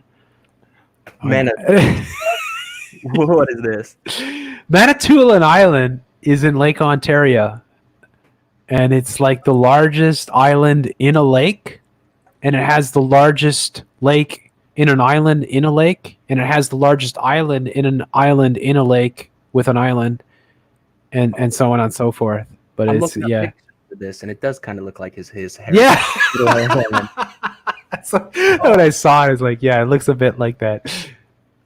That is like Inception in the real world. It's an island, and then within the island there's lakes, but it's also in a lake. Yeah. What? Yeah. Yeah. Very cool. Yeah. I want to see Devin and Bertrand trip out sometime. Not on bath salts or crocodile, though, please. Well, yeah, ever since I had my leg amputated from doing that crocodile, I stay away from it. But bath salts, I'm just partial to. So, yeah. You can just chew on somebody's face. Yeah, I like warm face. Did you ever see I used to think John McAfee sounded like a really cool, fun character. Like, wow, this guy's so wacky and does all these drugs. Then you go to Twitter and see him, and it's like, this is a 70-something-year-old man, and he's behaving this way. It's extremely depressing. Asshole, too. Yeah, he's a shell. Actually, yes. Barbara from Hell. I love that name. Manitoulin Island is on Lake Huron. Did I say Lake Ontario? I apologize. I definitely knew that. I'm actually pretty good with the Great Lakes. So. Yeah. Do you know that the largest lake in the world is actually Lake Huron / Lake Michigan? It's all one lake in terms of surface area. But they design it as two lakes, but there's actually a 30-kilometer wide sort of channel that connects the two lakes to each other. I did not know this. Dude, I've never been to Niagara Falls, and even though I've been in the northernmost town in Maine, which was a god-awful hellscape, southern Canada, but but I've never been to the Great Lakes or Niagara Falls. Actually, Maine, a lot of Maine is more north than even Montreal. Oh, really? Yeah. Okay. It's bizarre. Yeah. It's, but I actually kind of like Maine along the coast, but not, I don't know, the interior sort of thing. Yeah. I went there in the dead of winter, and I ate at the worst Chinese restaurant I've ever seen. And there were Chinese people in the kitchen or in the restaurant. So it's, yeah. I guess what I'm saying is they needed to import 700 million Chinese people into that area, and then our food would be good. Yeah, that's it. You just need a lot more immigrants in there. Yeah, I got that Chinese food right. Yeah. We got great Chinese food in Toronto, even here in Montreal, but yeah, definitely Toronto. It's great for money laundering, Chinese money laundering too, right? Sure. Or not knocking Chinese people, but yeah. Well, where are the questions? Nobody wants to know what it's like here in Israel or. Hey Jeff, how do you get laid in the new world order? Do you look for a smarter girl with a mask, or just go after the any pretty girl you see? You say the latter. That was a if you're trying to get laid, I wouldn't worry about the politics. If you're trying to get married, well, that's a different thing. But yeah, I don't care if I have to put one mask on or two masks on. Yeah. I'm going in. Get going in, man. You gotta get the job done. Oh God, a guy asked if I'm really from Israel. Yeah, can't you hear it in my accent? Oh, I will tell you guys something terrible though, and the only other person I've ever told this is ReallyGraceful. I got this thing where, like, if I make a sandwich and I put a nice, like, delicious dill pickle down next to it, an unsliced pickle, I bite the tip off and remove it before I eat the sandwich. That's so terrible. I do like the, what is it, metzisa pabeh or whatever it's called. I give it a circumcision. I don't even know why, but yeah. Yeah, I guess it's just in your genes. Oh boy. Yeah. You better make sure that's a kosher pickle. Yeah. Seriously. I got to give it to them, though. They have the best pickles. Yeah, they do. They do. Yeah, they really I've heard do. that Ashkenazi food is the worst food in the world. Like, I'm not even like trying to dunk on them, but you can go to all these different restaurants, an Italian restaurant, Greek restaurant, Thai restaurant. You're never going to go. Nobody wants to like go have. One of the funniest videos that I put a short little clip together to I think it was promote a gaming section on Supreme Lord Commander, but it was Trisha Paytas. You know who Trisha Paytas is? You don't know who she? No, I'm looking her up now. Yeah, she's a elephant seal / YouTuber who is one of the most revolting characters in the history of YouTube, but is a major big time celebrity insider Shane Dawson character, you know. Heck yeah. And she had a video in which she's like mukbanging Jewish food. Nah. Yeah, look it up, man. Look it up. And it's so funny because she got all I went and got all this Jewish food, and I'm gonna try this and that and everything. And then she's trying everything. She's like, this isn't this tastes good at all. No wonder Jewish girls are so skinny. Oh shoot, that's news to me, man. I've drank in bars in Long Island, and well, I mean, yeah, there were attractive princesses. I actually, I go to there's a few Jewish restaurants here that I've been to, and but like to get like falafel or something like that. They're pretty good, but yeah, I don't know. I can't really think of much else, and that's not even really Jewish. That's more like Lebanese sort of thing, right? I gotcha. Yeah. I was thinking like the food from the Pale of Settlement. Like you'll never hear about that. Oh, I got this fish. I got this crappy bread stuff soaked in bland water. Man. I'll tell you one thing though. Bagels. Here in Montreal, the bagels, oh my gosh, they're good. But it's weird though. It's like the bagel stores are owned by like, I don't know, like frickin' like they're traditionally Jewish bagels, but they've been bought over by, other sort of peoples sort of thing. But yeah, Montreal bagels are insanely good. Like they're the best bagels in North America, bar none. Like, but even better than New York City sort of thing. So there you go, 8200. Hey, we've been exposed. They're on to us. Yeah. My parents were transplant Yankees, and they came down south from New York, and the way they used to talk about the locals, like, you can't get a bagel anywhere around here. And just, Where are our Judeo-Christian values? Yeah, I love when they put that stuff forth. You know, the best for that is PragerU. Yeah. He always says that Judeo-Christian. It's like, why is it Judeo first, man? Yeah. Yeah, and what even is that? Like it's a very specific dynamic if we must discuss it, but Yeah. I digress. I digress like RFB. And also, if you go to mypatriotsupply.com, you can buy Bertrand crates. Is it dog food though? I just want to know, Richie.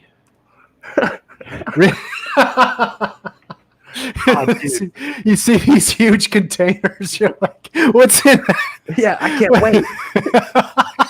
Like the music from dog food commercials. Remember the thing with the carriage and the chuck wagon or whatever? Yeah. Running up to your crate. Yeah. The dog gets so excited. I had a golden retriever. 10 seconds flat, his meal. 10 seconds. Really? Yeah, I could time it. It's done. And then he changed his name to Wings for Redemption and created a YouTube channel. I feel sorry for dogs because they're always so hungry. It's like humans eat whenever they want, but dogs, it's kind of a shitty deal. Yeah, they're always so hungry, man. Oh, dude, this is so stupid. I know people that say they love animals are either furries or they're psychopaths. Oh, I love animals. Yeah, I do too. They like these rats are awesome, and I yeah. You got rats, so tell people about that. I bought these. Well, I bought one rat, and I had him for a day, and everyone at the pet store, all these quote unquote professionals who get $7.50 an hour, were telling me that no, they have to live alone. I was like, I don't know. Everyone's told me, I thought they were supposed to be social. Yeah. But I'm ashamed to say this. I listened. So I took one rat home. But then my second or third day of having him, one of my subscribers, probably one of our mutual subscribers, left a comment on a community post and was like, nah, you got to have two. You got to have at least two. So I went and got another one. And these two little guys are awesome. I actually have to admit, like, when you showed me that, I was like, I started watching rat videos the other night. It was like rats for pets. Yeah, they look awesome. They're really affectionate and pretty intelligent and I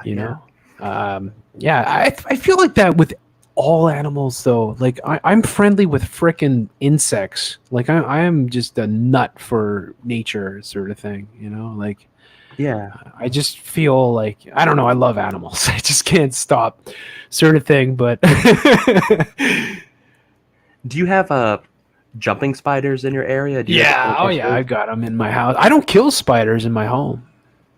In fact, I've got like I saw like like maybe a month ago, I was walking out of my studio here, and I saw this bug move like I've never seen it move before. Oh god! And I was like, "Whoa, what the fuck is that?" It moved so quick. And it was some sort of centipede. It was like the fastest move because I put fast moving bug and it immediately came up. Like it was, oh yeah, that's it. And it was some type of centipede. It was like a furry freaking centipede. It was and I killed it too. And I felt so bad too doing it because I was like, oh man, I do feel like that. Like at some bugs, I hate mosquitoes. I'll kill them right away.